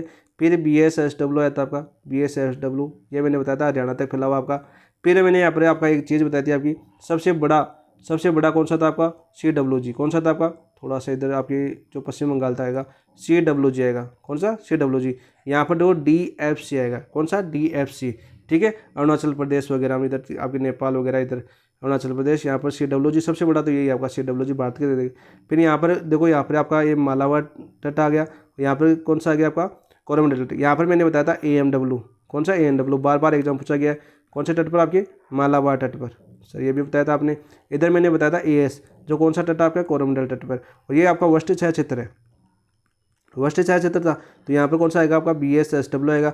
और यहाँ पर देखो मैंने एक क्वेश्चन बताया था कर्क रेखा, कर्क रेखा का एग्जाम्पल बताया था मैंने। अब मैप तो देखो कैसा बना है, एक कर्क रेखा बताई थी जो मेरी 8 राज्यों से गुजरती है, अपनी राज्यों से गुजरती है, 8 राज्यों से। इस कर्क रेखा के दक्षिण में कौन सी पाई जाती है, AW पाई जाती है, ठीक है। कौन सी पाई जाती है, AW, यहाँ तक AW पाई जाती है। अभी AW मतलब याद कर सकते हो आप, सवाना से याद कर सकते हो। कैसे जलवायु पाई जाती है आपकी, सवाना। और BSW में कैसे पाई जाती है आपकी, स्टेपी पाई जाती है। तो अब देखो आप आराम से याद कर लो इसको। मालाबार तट AMW, देखो AMW बिल्कुल राइट। कोरोमंडल तट AS, देखो कोरोमंडल तट AS बिल्कुल राइट। कोकल तट BSSW नहीं, कोकल तट में कौन सी पाई जाती है आपकी, AMW, AMW पाई जाती है, बिल्कुल राइट। उत्कल तट AW, उत्कल तट बताओ कौन सा आपका, उड़ीसा वाला, उड़ीसा में उत्कल तट AW पाई जाती है, बिल्कुल राइट, ठीक है। इधर मैंने बताया इस इधर के नीचे, जो कर्क रेखा के नीचे दक्षिण में स्थित है ना, दक्षिण में, वहाँ पर AW जलवायु पाई जाती है, यहाँ तक इस तरह से यहाँ पर। तो ये सभी चीज़ें मैंने आपको अच्छे से मैप बना के, यानी भारत का मैप लिया था वहाँ पर, ठीक है। उस मैप के जरिए मैंने आपको याद करवाया था हर चीज़। और मैंने ये बताया था कि कोरोमंडल तट और मालाबार तट, ये दोनों जलवायु आपके सेकंड ग्रेड में बार बार पूछी गई है। इतनी बार पूछी गई है, कम से कम 5 या 6 बार आपके एग्जाम के क्वेश्चन आ चुका है। तो राइट आंसर कौन सा हो जाएगा, ऑप्शन नंबर 3। नेक्स्ट देखो, बात करते हैं क्वेश्चन नंबर 18। भारतीय मानसून की अरब शाखा और बंगाल की खाड़ी का शाखा निम्न किस क्षेत्र विलय होती है। मैंने ये चीज़ बताई थी, क्या चीज़ बताई थी, देखो मैंने ऐसे बनाया था आपका मैप, ये अपना गुजरात हो गया। दक्षिण भारत का मैप बनाना बहुत आसान है ना, ये अपना मैंने बताया था, ठीक है, अपना मैप हो गया। चलो ठीक है, इधर से मैंने बताया कि अरब शाखा की शाखा आती है, कौन सी अरब शाखा की शाखा इधर से चलती है अपनी, ठीक है। और इधर से मैंने बताई थी बंगाली खाड़ी वाली शाखा, ठीक है सर, आपने बंगाली खाड़ी शाखा वाली बताई थी।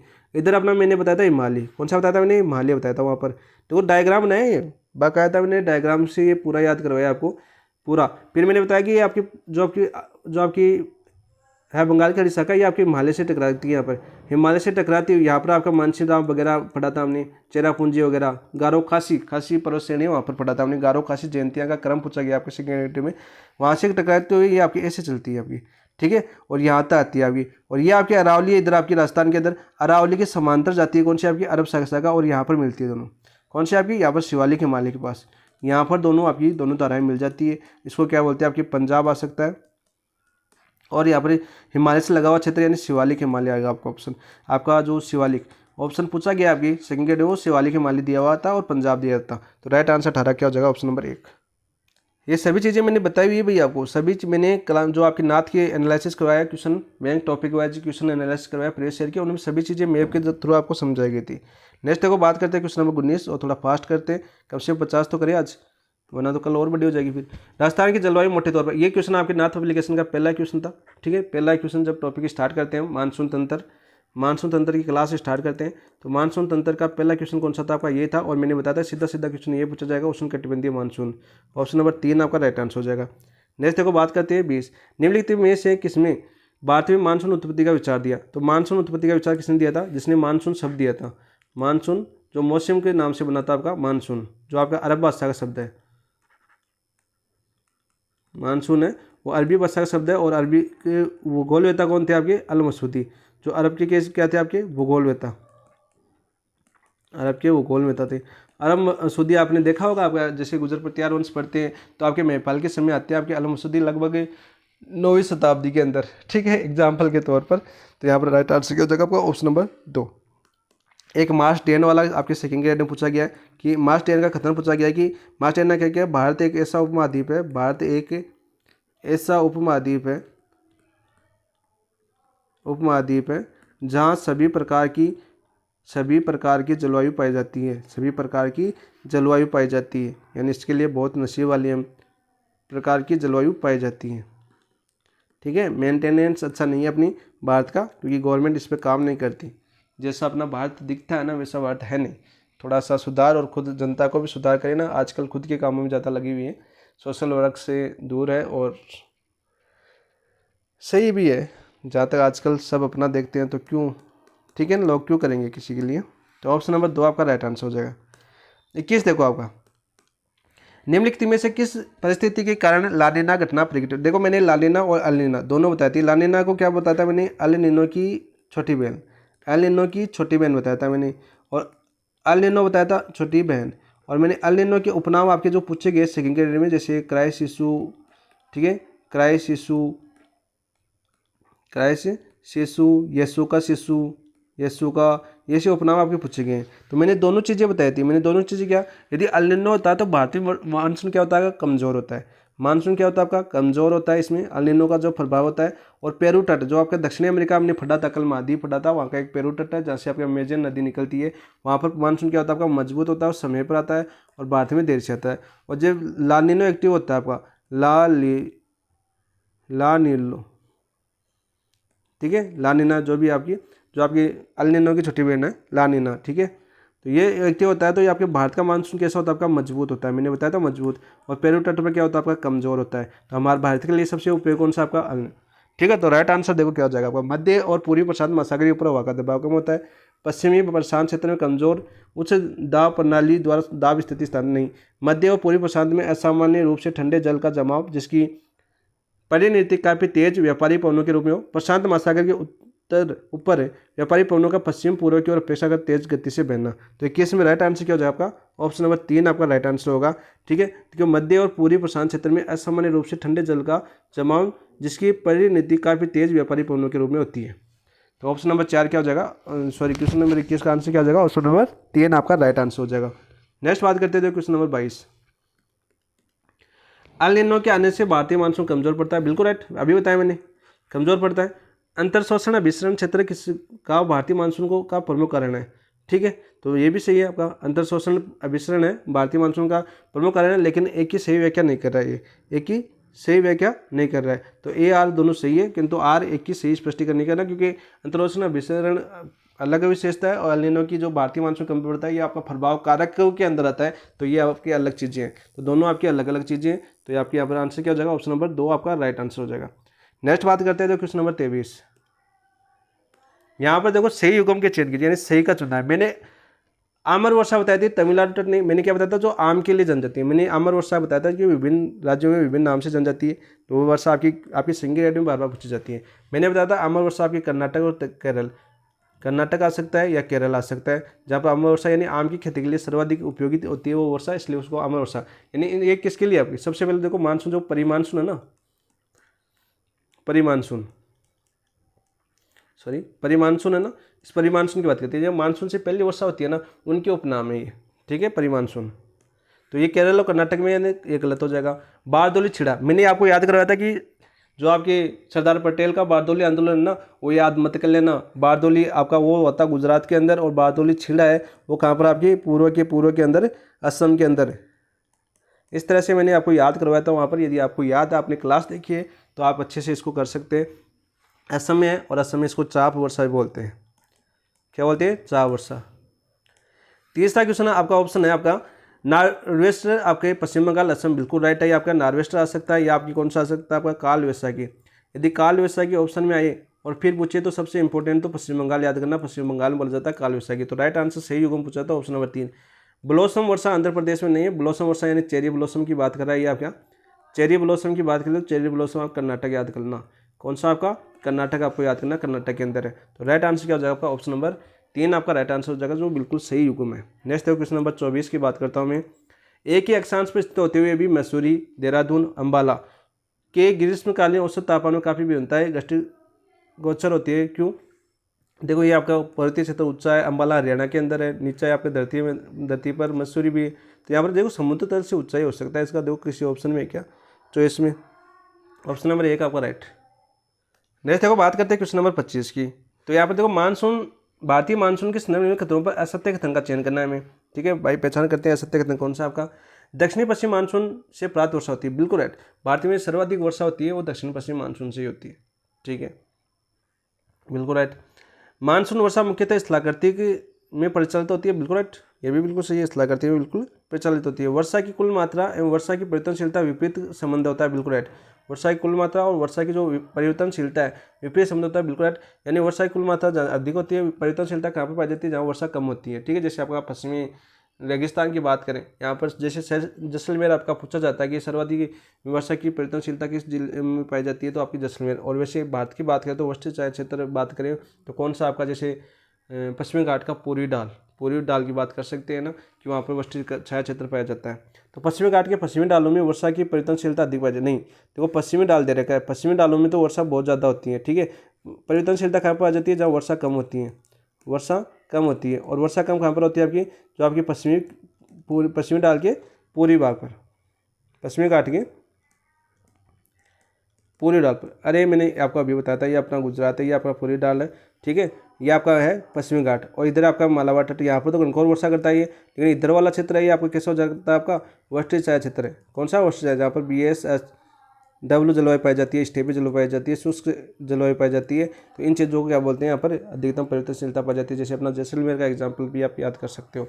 तो ऑप्शन नंबर 4 आपका राइट आंसर। 26 देखिए, मानसून की उत्पत्ति के विषय में पारंपरिक अवधारणा कौन सा है। देखो अल नीनो ला नीनो का प्रभाव, यह आधुनिक सिद्धांत है। कौन सा आपका आधुनिक सिद्धांत है, आधुनिक सिद्धांत आपको याद कर लेना, आपके मानसून में सिद्धांत है दी हुई, आधुनिक सिद्धांत है, ठीक है। और अंतर उष्णकटिबंधीय ITCZ का बात करा, ये ITCZ, ये भी आपका आधुनिक सिद्धांत है। और आपका जेट स्ट्रीम है, ये भी कौन सा आधुनिक सिद्धांत है बच्चा, कौन सा आपका स्थापित परिकल्पना। स्थापित परिकल्पना जो भारतीय मानसून की उत्पत्ति को भूमि और जल के बीच तापीय विषमता के आधार पर समझाता है। सिद्धांत किसके आधार पर, आपकी तापीय विषमता के आधार पर, तापीय विषमता के आधार पर समझाता है। कौन सा परिकल्पना, संस्थापित परिकल्पना, जो आपकी एक प्राचीन अवधारणा है। और तापीय सिद्धांत की बात करें तो तापीय सिद्धांतों में बता सकता हूँ आपको, तापीय सिद्धांत किसने दिया था आपका, वो दिया था आपके एडमंड हेली ने। किसने दिया था, एडमंड हेली ने। तो ऑप्शन नंबर 2 आपका राइट आंसर हो जाएगा। 27 देखिए आपका, मानसून विच्छेद। मानसून विच्छेद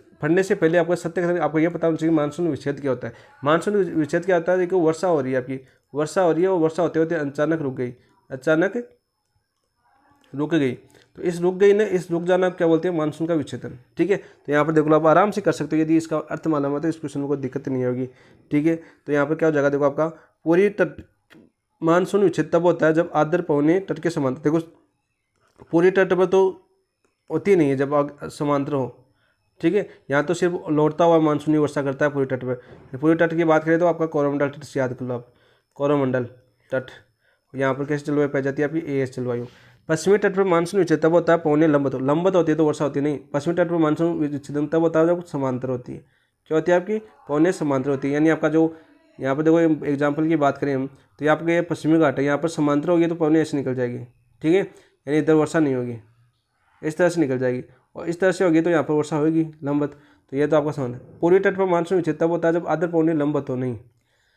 पश्चिमी तट पर मानसून विच्छेद तब होता है जब आर्द्र पौने तट के समांतर बनने लगे, बिल्कुल राइट आंसर ऑप्शन नंबर 4 आपका राइट आंसर होगा इसका।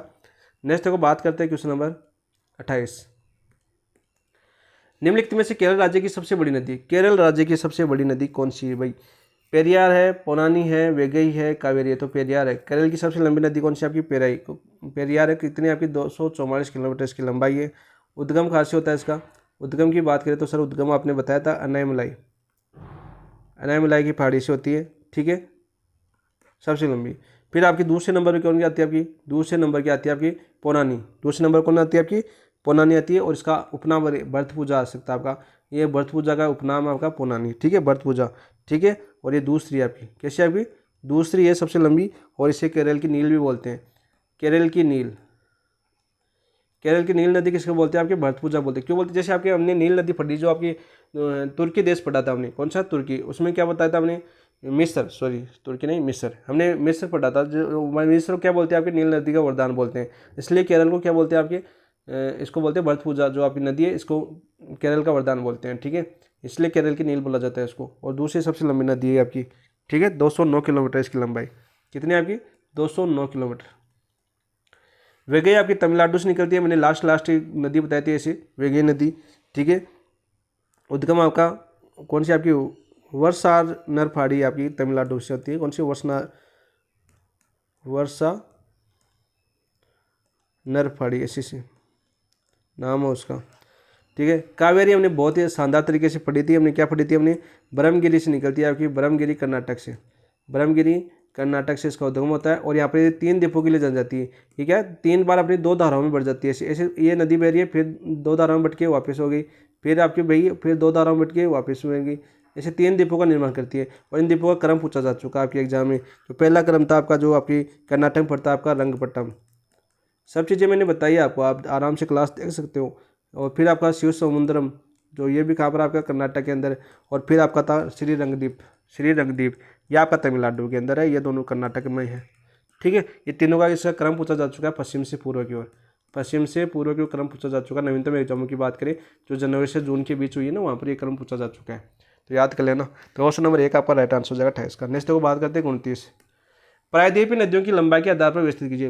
प्रायद्वीपीय नदियों की जो आपकी लंबाई के आधार पर, तो दक्षिण भारत की बात करें सबसे लंबी कौन सी है, गोदावरी। तो आपको ये पता है कि दक्षिण भारत की सबसे लंबी गोदावरी है, तो कृष्णा वाला काट दो, तो एक ऑप्शन तो कट गया। कौन सी आपकी, गोदावरी। ठीक है, गोदावरी कितनी आपकी 1465 किलोमीटर है गोदावरी, मैंने अच्छे से समझाया था। और गोदावरी का आपका उद्गम कहाँ से होता है, आपका त्र्यंबकम महाराष्ट्र से होता है। ठीक है, त्र्यंबकम महाराष्ट्र होता है। फिर मैंने कौन सी बताई थी 2 नंबर पर, कौन सी बताई थी भाई, कृष्णा। कौन सी बताई थी, कृष्णा नदी। 2 नंबर पर मैंने कृष्णा बताई थी। और कृष्णा का उद्गम कहाँ से होता है, मैंने कृष्णा का मैंने अभी बताया था आपका, जो आपकी महाबलेश्वर फाड़ी से होता है, महाबलेश्वर फाड़ी। और महाबलेश्वर फाड़ी कहाँ पर आपकी, MH महाराष्ट्र के अंदर है। और इसकी लंबाई आपकी 1401, कितनी आपकी 1400 m। इसके ऊपर जो कृष्णा पर मैंने बांध बताए थे, जैसे आपकी तुंगभद्रा बांध आपका कर्नाटक के अंदर है, नागार्जुन बांध जैसे तमिलनाडु, इसके बांध याद कर लेना आप, बांध पूछेंगे। फिर मैंने आपको बताई नर्मदा, नर्मदा बताई आपकी, जो आपकी सतपुड़ा यानी मैकाल श्रेणी से निकलती है, 1312 किलोमीटर। और देखो ये आपकी खंबाती खाड़ी में गिरती है, कौन सी में आपकी, खंबाती खाड़ी में, ये खंबात में गिरती है, ये खंबात में गिरती है। बाकी तीनों, ये तीनों नदियाँ कौन सी में गिरती है आपकी, बंगाल की खाड़ी में गिरती हैं। ठीक है, तो फिर कावेरी आ जाएगी। और ये आपकी कहाँ से निकलती है, आपकी मैकाल श्रेणी, मैकाल श्रेणी से निकलती है, अमरकंटक की फाड़ी से, अमरकंटक की फाड़ी से। ठीक है, ये आपकी मूल सतपुड़ा पर्वत से निकलती है, मूल सतपुड़ा पर्वत से। और इसकी लंबाई कितनी है आपकी, 730 है। ठीक है, कावेरी कितनी है आपकी, 800 मीटर है, किलोमीटर है। और कावेरी कहाँ से निकलती है आपकी, ब्रह्मगिरी। और ब्रह्मगिरी कहाँ पर बताई मैंने, ब्रह्मगिरी, अभी मैंने पिछला क्वेश्चन करवाया था आपका कर्नाटक, और 3 द्वीप बनते हैं इसके ऊपर, कावेरी के ऊपर। तो राइट आंसर कौन सा हो जाएगा, ऑप्शन नंबर 4। नेक्स्ट देखो क्वेश्चन नंबर 30, दामोदर नदी के संदर्भ में असत्य कथन, सत्य कथन नहीं है, यह पूछा हमें। तो ये देखो दामोदर नदी मैंने अच्छे से समझाई थी आपको, बहुत ही शानदार तरीके से समझाई थी। इस नदी का उद्गम छोटा नागपुर के पठार से होता है, बिल्कुल राइट। और छोटा नागपुर के पठार को 2 भागों में बांटती है। ऊपर का आपका हजारीबाग, अभी पहला क्वेश्चन था आपका हजारीबाग पहला था, दूसरा था ऐसे हजारीबाग। और नीचे का कौन सा आपका, रांची का पठार, रांची का पठार 2 पठारों में विभक्त करती है। इसके प्रमुख साहित्य आपके बराकर और कोनार है, बिल्कुल राइट। ये नदी बरस घाटी में बहती है, बिल्कुल राइट। ठीक है, ये नदी सोनपुर बिहार के निकट गंगा में नहीं, यह सत्य हो जाएगा। ये नदी आपकी वेस्ट बंगाल में मिलती है। और वेस्ट बंगाल में किसी में मिलती है आपकी, हुगली में मिलती है। ठीक है, गंगा में नहीं मिलती, किसी में मिलती है आपकी, हुगली के अंदर मिलती है। ठीक है, वेस्ट यानी पश्चिम बंगाल के अंदर। तो ये गलत हो जाएगा, ऑप्शन नंबर 4। मैंने हर क्वेश्चन आपको अच्छे से समझाया हुआ आपका। देखो यहाँ पर निम्नलिखित प्रायद्वीपीय भारत की नदियों को दक्षिण से उत्तर की ओर व्यवस्थित कीजिए। दक्षिण से उत्तर की ओर व्यवस्थित करते हैं भाई, कौन सी नदी है, नीचे नीचे मैंने अभी बताई थी, कौन सी नदी बताई थी आपको, मैंने सारी नदियाँ बताई थी वैसे तो आपको, 12 क्वेश्चन करवाया था ना पीछे। यहाँ पर वापस कर लो, देखो आपको यहाँ से बात करें तो यहाँ पर कौन सी आपकी श्रवण रेखा बताई थी मैंने।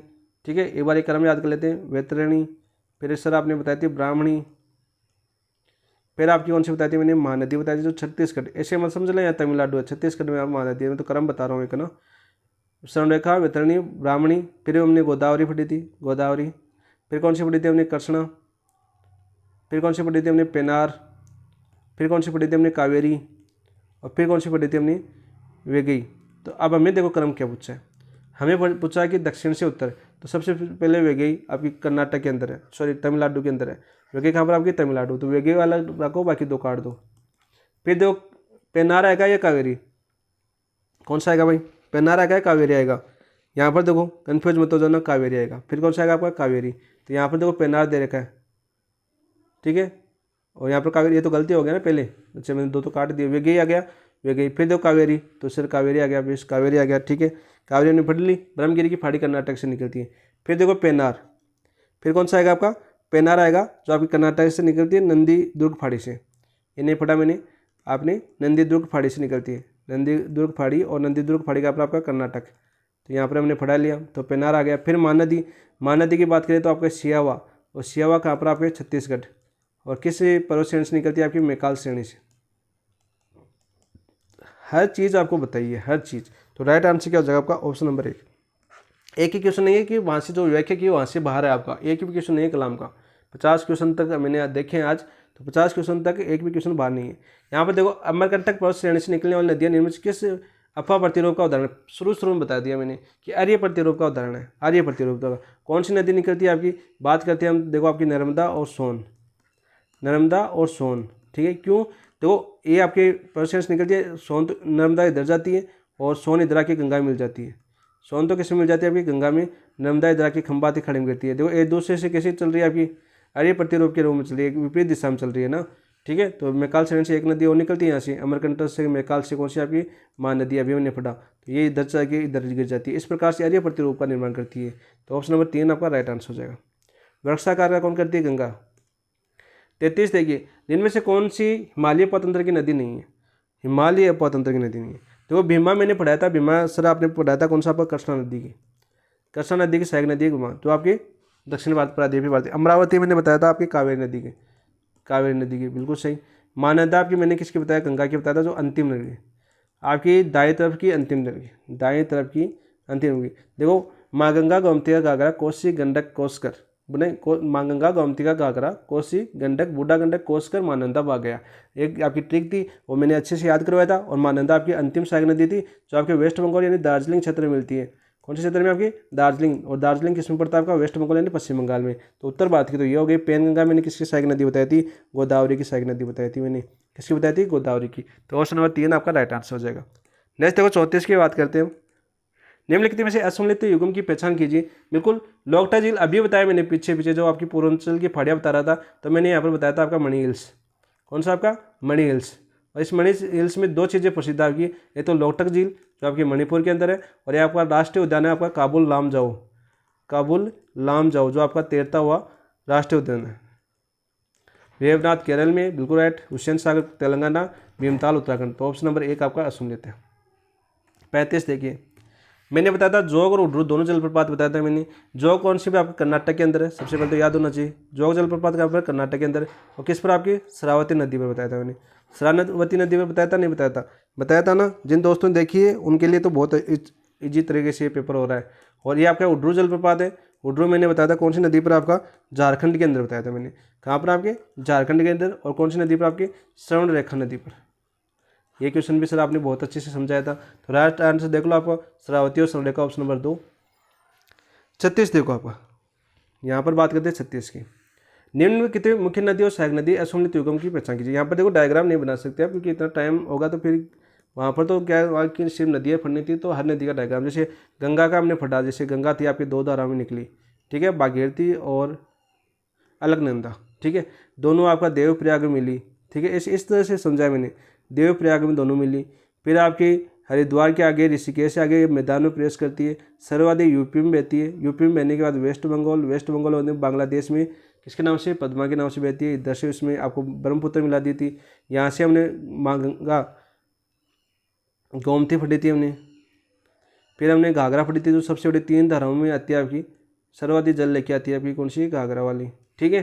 फिर हमने गंगा गोमती का घाघरा, ठीक है, गोमती फटी और घाघरा फटी। फिर हमने कोसी जो बिहार का शोक 2 धारा में, और इसकी एक नहर फटी थी आपकी करुणा, जो करुणा है इसकी, अरुणा है, करुणा है, अरुणा ही, अरुणा, ठीक है, अरुणा थी, जो अब सर्वाधिक जल लेके आती है और बिहार का शोक कहलाती है आपकी कोसी, कोसी फटी थी, ठीक है। फिर गंडक फटी थी, फिर बूढ़ी गंडक फटी थी, ठीक है, और फिर महानंदा फटी थी। इधर से हमने बंदरपूछ की फाड़ी से एक नदी फटी थी यमुना, जो प्रयागराज मिलती है, जो दाएं तरफ से। इधर हमारी चंबल मिलती है, ठीक है, ठीक है। चंबल में कौन सी मिलती है आपकी, शिप्रा नदी चंबल में मिलती है इधर, ठीक है। फिर आपके केन, बेतवा, ठीक है, इस तरह से आपके क्रम पूछा गया आपके सेकंड ग्रेड में। आपकी यमुना नदी का क्रम पूछा गया, केन, चंबल, केन, बेतवा, ठीक है। ये फिर आपके अमरकंटक की बड़ी सोन नदी मिलती है, ये गंगा का उपतंत्र था। तो वहाँ तो पढ़ सकते हैं, तो यहाँ पर हर चीज़ लिखेंगे तो टाइम कितना लग जाएगा। तो यहाँ पर देखो मैंने बताया दिया, चलो कोई दिक्कत नहीं। तो यहाँ पर देखो बात गंगा की गंडक है, तो ये रही गंडक, ठीक है, ये तो याद हो जाएगी। गोदावरी कोयना नहीं है। कोयना किसकी नदी है आपकी, कृष्णा की। मैंने कृष्णा की बताई थी, और कृष्णा यदि मैंने ये थी, तो कोयना आपके महाराष्ट्र में है। कोयना आपका मैंने ये से बताया था, कोयना महाराष्ट्र में। और महाराष्ट्र में एक बांध भी है जिसको कोयना बांध बोलते हैं, जो आपके सेकंड ग्रेड में पूछा गया था, कोयना बांध। कहाँ पर आपके, महाराष्ट्र के अंदर, MH के अंदर है। और यहाँ पर इससे दाई, और कौन सी तरफ की आपकी, दाई तरफ की है, कृष्णा की। किसकी आपकी, कृष्णा की। तो सर आपने तो कृष्णा की साइड बता दी यहाँ पर, तो असुम ले तो ऑप्शन नंबर 2 ही हो गया।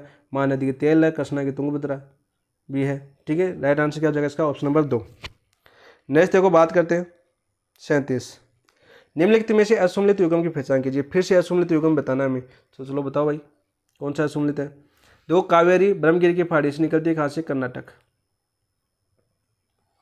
कर्नाटक से निकल गई।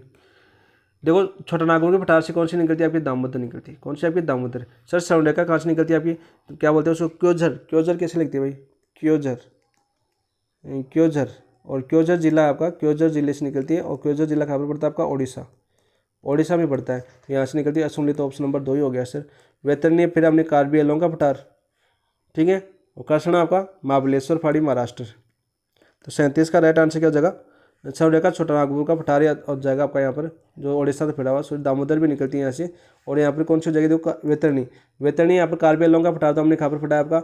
मेघालय और असम में फटा है, मेघालय और असम में। थोड़ा सा ध्यान रखना, मैं भी थोड़ा सा नीचे ध्यान ही नहीं दिया, इस पर टिक लगा दिया, ठीक है। छोटा नागपुर के पठार से दामोदर भी निकलती है। और छोटा नागपुर का पठार आपके ओडिशा से फैला हुआ है। और ओडिशा के क्योझर जिले से निकलती है स्वर्णरेखा नदी, ठीक है। इधर फटा था हमने स्वर्णरेखा, ठीक है। जैसे आपकी जमशेदपुर, टाटानगर वगैरह है, वैसे स्वर्णरेखा के ऊपर ही आपकी। तो यहाँ पर कौन सा हो जाएगा? ऑप्शन नंबर 3 वैतरणी आपकी नहीं है यहाँ पर। कौन सी आपकी? वैतरणी। और वैतरणी निकलती है आपकी क्योझर, ओडिशा से। थोड़ा सा मिस्टेक कर दी इसमें, कंफ्यूज हो गया। चलो दोबारा बता देता हूँ मैं इसको।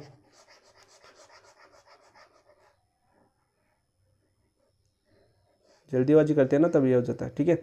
वैतरणी, देखो वैतरणी है आपकी, वैतरणी निकलती है आपकी क्योझर जिले से। कौन सी है आपकी?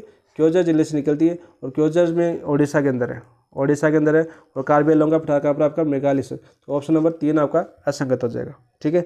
कसना महाबली महाराष्ट्र में निकलती है। स्वर्णरेखा हमने अभी देखी है आपकी, छोटा नागपुर के पठार छत्तीसगढ़ वगैरह इधर उड़ीसा वगैरह में फैली हुई है अभी। ये भी उड़ीसा के अंदर भी फैली हुई है भाई स्वर्णरेखा, ऐसी बात नहीं है। लेकिन मैं क्योझर बता दिया, क्योझर आपकी वैतरणी निकलती है। दूसरे नंबर देखो स्वर्णरेखा, वैतरणी, ब्राह्मणी, 3 नदियाँ फटी थी ना, कर्म, याद आ गया ना अब आप पीछे से। नेक्स्ट देखो क्वेश्चन नंबर 38 करते हैं इसको। गंगा के बाएं तट से मिलने वाली अंतिम सहायक नदी महानंदा है भाई। माँ गंगा, गोमती घाघरा, कोसी, गंडक, बुद्धा गंडक, कोसकर, कहाँ आ गया भाई? महानंदा आ गया, दार्जिलिंग क्षेत्र में मिलती है।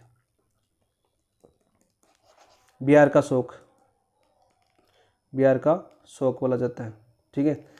दामोदर उगली की सहायक है, उगली मिलती है। फिर उगली आपकी दाईं ओर से किसमें मिलती है? आपकी किसमें मिलती है? आपकी गंगा के अंदर मिलती है।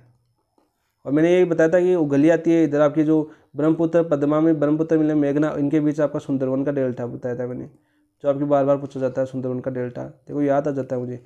महानदी हमने सियावा छत्तीसगढ़ से पढ़ी, हमने सियावा छत्तीसगढ़। नेक्स्ट देखो बात करते हैं 39। वर्ष 2023-24 में देश में सर्वाधिक वन अग्नि घटनाएं कहाँ दर्ज की गई है? वनस्पति क्वेश्चन आ गया आपके। तो वन अग्नि, बात करें अग्नि घटना, सबसे पहले तो ये याद करें तो कितने प्रतिशत क्षेत्र पर फैले हुए हैं आपके? FSI के अनुसार 10.66% पर कौन से वन फैले हुए हैं आपके? अग्निवर्ष, वन अग्नि, जो आपके अग्निवन है वो फैले हुए हैं आपके, ठीक है। और सर्वाधिक की बात करें तो कहाँ पर? आपके उत्तराखंड में। सर्वाधिक किसमें हुई आपकी? उत्तराखंड में हुई है 2023-24 में। फिर आपकी उड़ीसा के अंदर, और फिर आपकी छत्तीसगढ़ के अंदर। कर्म भी याद कर लेना। तो यहाँ पर देखो 1 नंबर, 2 नंबर और 3 नंबर। हमें भी क्या पूछा? सर्वाधिक। ऑप्शन नंबर 2 आपका राइट आंसर हो जाएगा। नेक्स्ट बात करते हैं 40। भारतीय कुल कितने राज्य अपने भौगोलिक क्षेत्रफल के 33% से अधिक वनावरण रखते हैं? तो वो वनावरण का पूछा है। 33% से कितने रखते हैं भाई? कितने राज्य रखते हैं आपके? 13, राइट आंसर हो जाएगा 13। तो यहाँ पर पूछे देखो आपका 33% से अधिक कितने राज्य या यूटी आ जाए, तो इसी क्वेश्चन में आ जाए भारतीय कुल कितने राज्य या यूटी, ऐसे आ जाए। कुल भौगोलिक तो क्षेत्रफल का 33% वनावरण रखते हैं, ऐसा पूछ ले हमें, वनावरण रखते हैं तो कितना आ जाएगा अपने पास? टोटल आ जाएगा 17। यानी कि यूटी कितने शामिल है इसमें? 4 यूटी है, ठीक है। इस तरह से दोनों क्वेश्चन आपके पूछे जा सकते हैं कि यहाँ पर भारत के राज्य या यूटी कितने प्रतिशत? 33% अधिक है तो 17 करना। और केवल राज्य पूछे तो 13 करना, केवल यूटी पूछे तो 4 करना, ठीक है। वही देखो आपका ये तो वनावरण था, और वही 33% में आपके अधिक वन क्षेत्र में देखो आपका अधिक वन क्षेत्र यानी अभिलेखित वन क्षेत्र की बात कर रहा हूँ मैं। वन क्षेत्र वाले राज्य कितने आपके? राज्य या यूटी आ जाए तो 16 है वन क्षेत्र में, ठीक है। वनावरण में कितने आपके? 17। और वन क्षेत्र में कितने? अभिलेखित वन की बात करें, यहाँ पर वन क्षेत्र लिख लो चाहे अभिलेखित वन मान लो, अभिलेखित वन 16 है। यहाँ पर राज्य कितने हो गए आपके पास? राज्य की बात करें राज्य कितना हो जाएगा आपके 13 और यूटी कितना हो जाएगा आपके पास 3। दोनों याद रखना भाई। नेक्स्ट है क्वेश्चन नंबर 41 की बात करते हैं हम। भारत वन स्थिति रिपोर्ट 2023 के अनुसार सबसे पहले तो याद होना चाहिए कि ये जारी कब हुई थी आपकी 21 दिसंबर 2024 को जारी हुई थी ये रिपोर्ट। डेट भी पूछी जा सकती है आपकी सीधी सीधी। तो कितनी वनावरण क्षेत्र में दर्ज की गई आपकी, देखो आपकी बात करते हैं ये कौन सी थी आपकी 18वीं थी। 17वीं और 18वीं की तुलना पूछी यहाँ पर, ठीक है। और 18वीं कब जारी हुई आपकी 21 दिसंबर 2024 को जारी हुई, ठीक है। 2021 की बात करते हैं और 2023 वाली बात करते हैं। इसमें थे आपके 27.71% और इसमें थे आपके 21.76%। कौन से आपके वनावरण क्षेत्र, वनावरण। और कितनी हुई आपके वृद्धि कितनी हुई इसमें, वृद्धि की बात करें तो 0.02%। वैसे बात करें आपका क्षेत्रफल में पूछ ले तो ये थी आपकी 7,13,789, ठीक है, वर्ग किलोमीटर। और ये कितना था आपका 7,15,34,61 था आपका। और ये कितने था आपका, और कितनी वृद्धि हुई आपकी 156.41 वर्ग किलोमीटर की। तो यहाँ पर 156 याद करना और 0.2% याद करना। तो राइट आंसर क्या हो जाएगा, ऑप्शन नंबर 2 आपका राइट आंसर हो जाएगा। 42 देखिए आपका ISFR 2023 के अनुसार पूरी रिपोर्ट आपको तैयार करवा दी गई। वनस्पति का पहलचोट मैंने पढ़ाया है, सबसे पहले शुरू किया था तो सबसे पहले इसी रिपोर्ट का अनुसार ही पढ़ाया था। वहाँ पर सबसे पहले इसी के डाटे बताए थे मैंने। नवीनतम रिपोर्ट जो 21 दिसंबर 2024 को जारी हुई थी के अनुसार देश में सर्वाधिक और न्यूनतम प्रतिशत वाले वन क्षेत्र की बात कर रहा है। वन क्षेत्र को हमेशा अभिलेखित वन याद करना, वरना वनावरण और उसमें कन्फ्यूज हो जाएंगे। अभिलेखित वन की बात कर रहा है। वन क्षेत्र का मतलब क्या आपका अभिलेखित वन, ठीक है। तो अभिलेखित वन सर्वाधिक कौन से राज्य में है, सर्वाधिक की बात करें तो सर्वाधिक आपके, सर्वाधिक की बात करूँ मैं तो सर्वाधिक आपके सिक्किम में। कौन सी में आपकी, सिक्किम।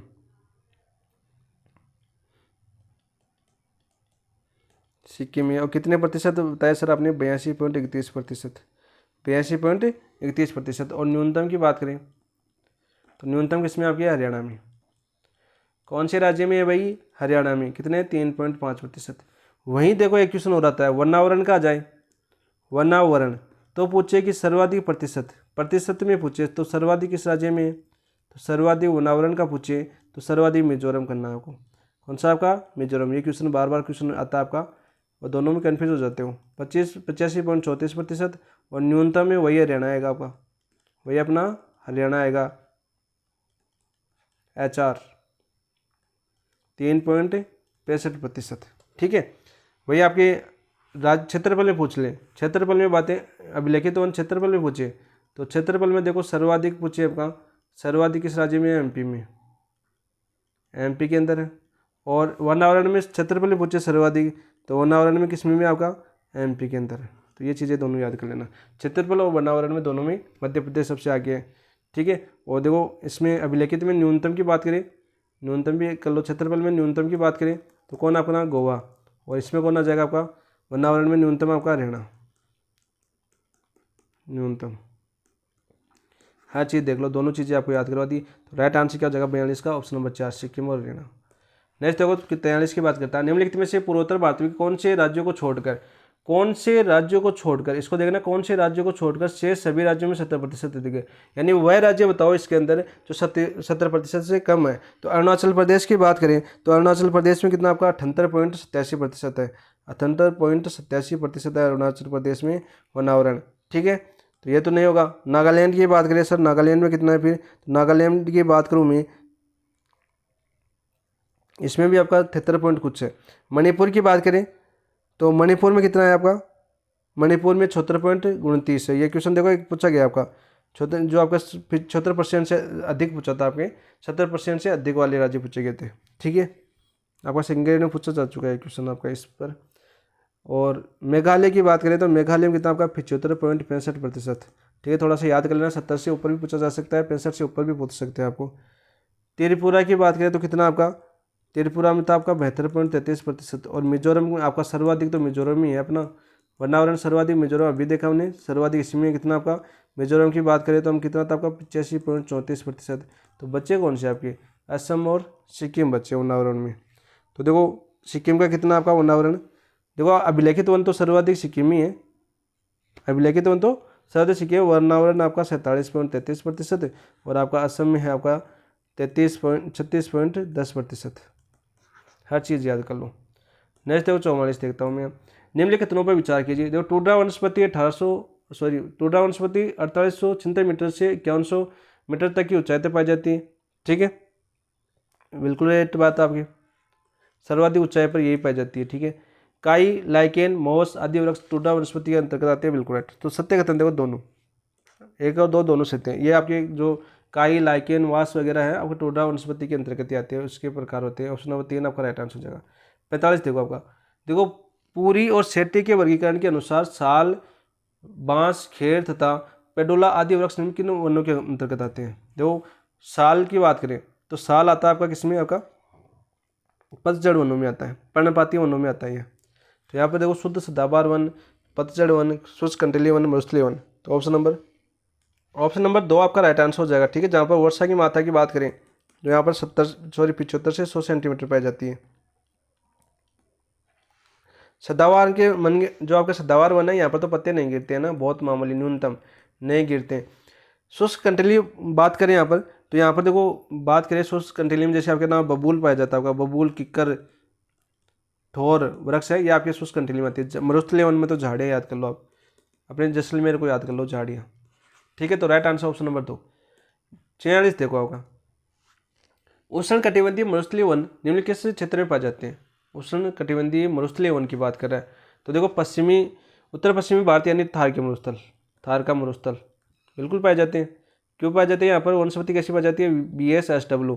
ठीक है, कॉपेन के वर्गीकरण के अनुसार प्रायद्वीप वष्टछाया क्षेत्र, देखो हमने वष्टछाया, ये आपका दक्षिण भारत हो गया अपना, ये आपका मालाबार तट, यह कोरोमंडल तट, यहाँ का क्षेत्र किस आपका वष्टछाया। और मैंने यहाँ पर कैसी जलवायु बताई थी आपने, BSSW यानी स्टेपी। तो यहाँ पर भी कैसी पाई जाती है आपकी, मरुस्थलीय वन पाई जाती है तरह की। तो ये भी पाया जाता है पश्चिमी ढाल के पश्चिमी ढालों पर, यानी इधर पाए जाते हैं आपके उष्ण कटिबंधीय सदाबहार वन, उष्ण कटिबंधीय सदाबहार वन। अंडमान निकोबार भी उष्ण कटिबंधीय सदाबहार वन। तो 1 और 2, तो राइट आंसर 1 और 2 हो जाएगा इसका, 1 और 2 ऑप्शन नंबर 1 आपका राइट आंसर हो जाएगा। नेक्स्ट देखो क्वेश्चन नंबर 47, हिमालय के गिरिपथ पर पाए जाने वाले वनों के प्रकार है। हिमालय के गिरिपथ पर पाए जाने वाले वनों के प्रकार, ये क्वेश्चन बार बार पूछा जाता है। तो पर्णपाती वन। ठीक है, वर्षा कितनी होती है आपकी इसकी, 70 से 200 सेंटीमीटर। और भारत में सर्वाधिक यही वन पाए जाते हैं, भारत में सर्वाधिक क्षेत्रफल पर यही वन पाए जाते हैं। सर्वाधिक क्षेत्रफल पाए जाने वाले वन कौन से हैं, पर्णपाती वन। सर्वाधिक क्षेत्रफल पर पाए जाने वाले वन कौन से आपके, पर्णपाती वन है। 2 भागों में बांटा गया था इनको, कितने भागों में, 2 भागों में। कौन कौन से है, तो आर्द्र मानसूनी, ये कौन सा पाया जाता है, जिसमें आर्द्र मानसूनी में आपकी 100 से 200 सेमी वर्षा होती है, 200 सेमी वर्षा होती है। ठीक है, और एक कौन सा था आपका, 70 से 100 होती है आपकी। एक इसका था आपका शुष्क मानसूनी, आर्द्र मानसूनी और शुष्क मानसूनी। पर्णपाती को 2 भागों में बांटा गया था, जहाँ 70 से 100 सेमी वर्षा होती है। ये पूछे जाते हैं, देखो शीतोष्ण जो अल्पाइन कटिबंध वन है ये पूछे जाते हैं आपके, ये सबसे इसका क्रम पूछा जाता है। ये तो आपका 1000 से 2000 मीटर पर पाए जाते हैं। जैसे मैंने चौड़े पत्ते वाले चिन्नार याद किया था, कैसे होते हैं आपके, चौड़े पत्ते वाले वन, चौड़े पत्ते वाले वन मैंने बताया था, सभी बताया गया आपको। फिर अल्पाइन वन पढ़ा था हमने, अल्पाइन आपके क्वेश्चन पूछा गया सेकंड ग्रेड के अंदर, 3000 से 4000 मीटर पर पाए जाते हैं आपके अल्पाइन वन। वृक्ष की बात करें तो वृक्ष मैंने बताया था कौन सा आपका, जूनिपर को याद करना। ठीक है, सिल्वर को याद कर लेना, सिल्वर और फर को याद कर लेना, ये 3 वृक्ष मैंने आप पर बताए थे। फिर आपका टुंड्रा वन अभी देखा हमने, 4000 से 4800, सबसे ऊपर अभी 2 ऑप्शन थे आपके, पहला और दूसरा दोनों सही थे, टुंड्रा वन। और मैंने शैवाल और लाइकेन बताया था यहाँ पर एग्जाम्पल, शैवाल और लाइकेन। अभी आपका क्वेश्चन भी आ चुका है इस पर, तो पीछे का क्वेश्चन क्या है ना अभी टुंड्रा वन का। तो एक क्रम पूछा जाता है आपका शीतोष्ण, एल्पाइन और टुंड्रा, ये आपका क्रम पूछा जा चुका है आपके सेकंड ग्रेड के अंदर। नेक्स्ट क्वेश्चन नंबर 48 की बात करते हैं, कर तो लिया हमने ना। राष्ट्रीय हरित हाइड्रोजन मिशन 2023 कब शुरू होता है, ये बात करें शुरू कब होता है, 4 जनवरी 2023 को, 4 जनवरी 2023 को ये शुरू हुआ था आपका। ठीक है, इसका बजट था आपका 1976 करोड़, 1976 करोड़। सर बहुत ज़्यादा बता दिए, नहीं भाई इतना बजट था इसका, 1976 करोड़। ठीक है, और इसका 2030 तक लक्ष्य भी याद कर लेना, ये पूछा जा सकता है। 2030 तक 125 गीगावाट इसका लक्ष्य रखा गया भाई। तो यहाँ पर क्या पूछा गया, तो हमारा देश में 2030 तक प्रति वर्ष कम से कम कितना हरित हाइड्रोजन उत्पादन का लक्ष्य रखा गया है। तो लक्ष्य कितना रखा गया आपका, 5 million metric tonne, 10 million metric tonne, 25 million metric tonne या 125, तो अभी मैंने लिख ही दिया है तो आपको 47 में 5 मिलियन मीट्रिक टन और गीगावाट ऊर्जा 125, दोनों याद कर लेना, दोनों पर्सन याद कर लेना, 5 मिलियन वाला और आपका 125 गीगावाट वाला, ठीक है। नेक्स्ट है क्वेश्चन नंबर 49। ये भारत में दिसंबर 2024 तक कुल अधिष्ठापित ऊर्जा क्षमता शीर्ष है।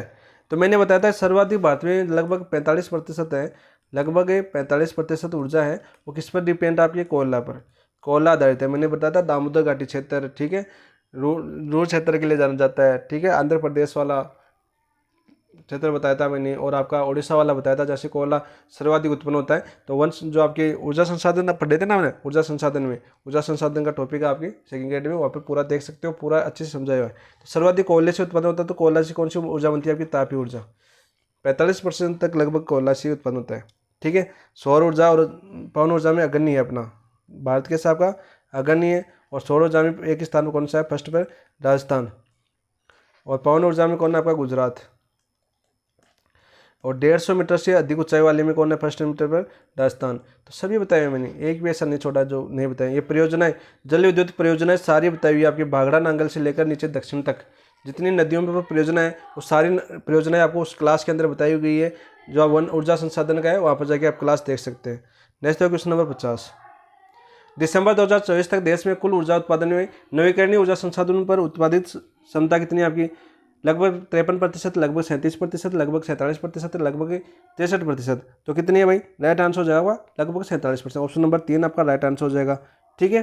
47 क्यों लगा कि देखो कुल नवीकरणीय ऊर्जा की बात करो तो कितनी है आपकी, 2,09,445 मेगावाट है, जो लगभग कितनी है आपकी कुल ऊर्जा की अधिष्ठापित क्षमता कितनी है, 45.3% है, यानी लगभग 47% ऑप्शन दे रखा है आपका, प्रीवियस ईयर क्वेश्चन है आपका, इसलिए आपका आंसर हो जाएगा ऑप्शन नंबर 3। अभी बार पीछे की एग्जाम पूछा गया क्वेश्चन नहीं आपका। तो यहाँ पर ये आपके आज 50 क्वेश्चन हो गए कंप्लीट, और अच्छे से एनालिसिस किया, थोड़ा स्पीड में किया क्योंकि सभी चीज़ें हम पढ़ चुके हैं, इसलिए थोड़ा स्पीड में करना था, और हर चीज़ें जो भी इंपॉर्टेंट थी वो भी बतानी, जो दिमाग के अंदर आई कि ये चीज़ें बता दो, ये चीज़ें बता दो, वो चीज़ें भी मैंने आपको यहाँ पर बता दी कि आपका रिविजन में होना चाहिए। सबसे पहले टेस्ट सीरीज का मतलब ये कि ऐसा नहीं कि टिक लगा के आगे बढ़ो, नहीं, टेस्ट सीरीज का मतलब होता है कि हमारा रिविजन कैसा है, हम कितने अच्छे से रिविजन कर सकते हैं, प्रत्येक ऑप्शन को कितना हमारे को याद है। ये टेस्ट सीरीज का मतलब होता है। एग्जाम और टेस्ट सीरीज दोनों भिन्न भिन्न होती है, पहले भी बोलता हूँ आज भी बोलता हूँ। टेस्ट सीरीज को लेकर ये मत सोच ला कि टेस्ट सीरीज में हमारे अच्छे नंबर आ रहे हैं तो हम एग्जाम में भी अच्छे नंबर आ जाएंगे, बिल्कुल। जब तक एनालिसिस करोगे, जो एनालिसिस करता है, विश्लेषण करता है, उसके तो अच्छे नंबर आएंगे, क्योंकि वो तो एक ही चीज़ नहीं छोड़ता। जो नहीं करता टेस्ट सीरीज के भरोसे बैठा है तो ऐसा नहीं होता भाई, टेस्ट सीरीज से क्वेश्चन नहीं आते हैं, ठीक है। 4-5 क्वेश्चन आ गए तो उसका क्या, इन चीज़ों को आपको समझना होगा, खुद को समझना होगा। तो बताइए क्लास कैसी लगी, कमेंट में इसका आंसर देना। अगला वीडियो और ही शानदार होगा, क्योंकि उसमें हम आर्थिक समीक्षा के क्वेश्चन पढ़ेंगे, जो आपकी अर्थव्यवस्था के, आपके अर्थव्यवस्था के क्वेश्चन पढ़ेंगे, और अर्थव्यवस्था में क्या पढ़ेंगे हम, उद्योग के पढ़ेंगे। देखो अगली क्लास अपनी उद्योग की होगी, ठीक है, उद्योग के पर्सन होंगे, इसके साथ साथ आपके जून का करंट अफेयर होगा, बहुत ही शानदार क्लास होगी। और आपकी ज्योग्राफी के भी अभी क्वेश्चन बचे हुए हैं, अभी ज्योग्राफी के क्वेश्चन भी अभी बचे हुए हैं आपके, तो वो क्वेश्चन होंगे मोस्ट इंपॉर्टेंट क्वेश्चन, वो भी होंगे। यानी पूरी ज्योग्राफी है, इसी एक टेस्ट में पूरी ज्योग्राफी, भारत की पूरी ज्योग्राफी है, पाँचों के पाँचों टॉपिक है। इसके साथ साथ अर्थव्यवस्था का उद्योग है, उद्योग भी वैसे ज्योग्राफी का हिस्सा होता है, ठीक है। अर्थव्यवस्था जैसे आपकी सेवा क्षेत्र और ये आपकी कृषि क्षेत्र और उद्योग है, ये आपके ज्योग्राफी के ही हिस्से होते हैं, ठीक है। यानी सबसे बड़ा पार्ट है आपकी संघीय एड में वो ज्योग्राफी ही है, जहाँ से आपको 20 से 21 क्वेश्चन देखने को मिलते हैं, यानी 4-5-6 क्वेश्चन तो आपको अर्थव्यवस्था से देखने को मिलते हैं, और 16 से 17-18 क्वेश्चन इससे मिलते हैं आपके, बाकी के तीनों भूगोल के क्षेत्र मिलते हैं। यानी भूगोल बहुत ज़्यादा इंपॉर्टेंट है सेकंड ग्रेड के लिए। बाकी फिर साइकोलॉजी आ जाती है 20 क्वेश्चन, फिर 10 क्वेश्चन करंट के आ जाते हैं, फिर देख लो बाकी कितने बच्चे, उतने कितने विभागों में विभक्त हो जाएंगे आपके। तो चलो दोस्तों, इसके साथ इसको समाप्त करते हैं। थैंक यू, धन्यवाद। जिन दोस्तों ने सब्सक्राइब नहीं किया चैनल को वो सब्सक्राइब कर देना, और बाकी अपने दोस्तों के साथ शेयर भी कर देना दोस्तों।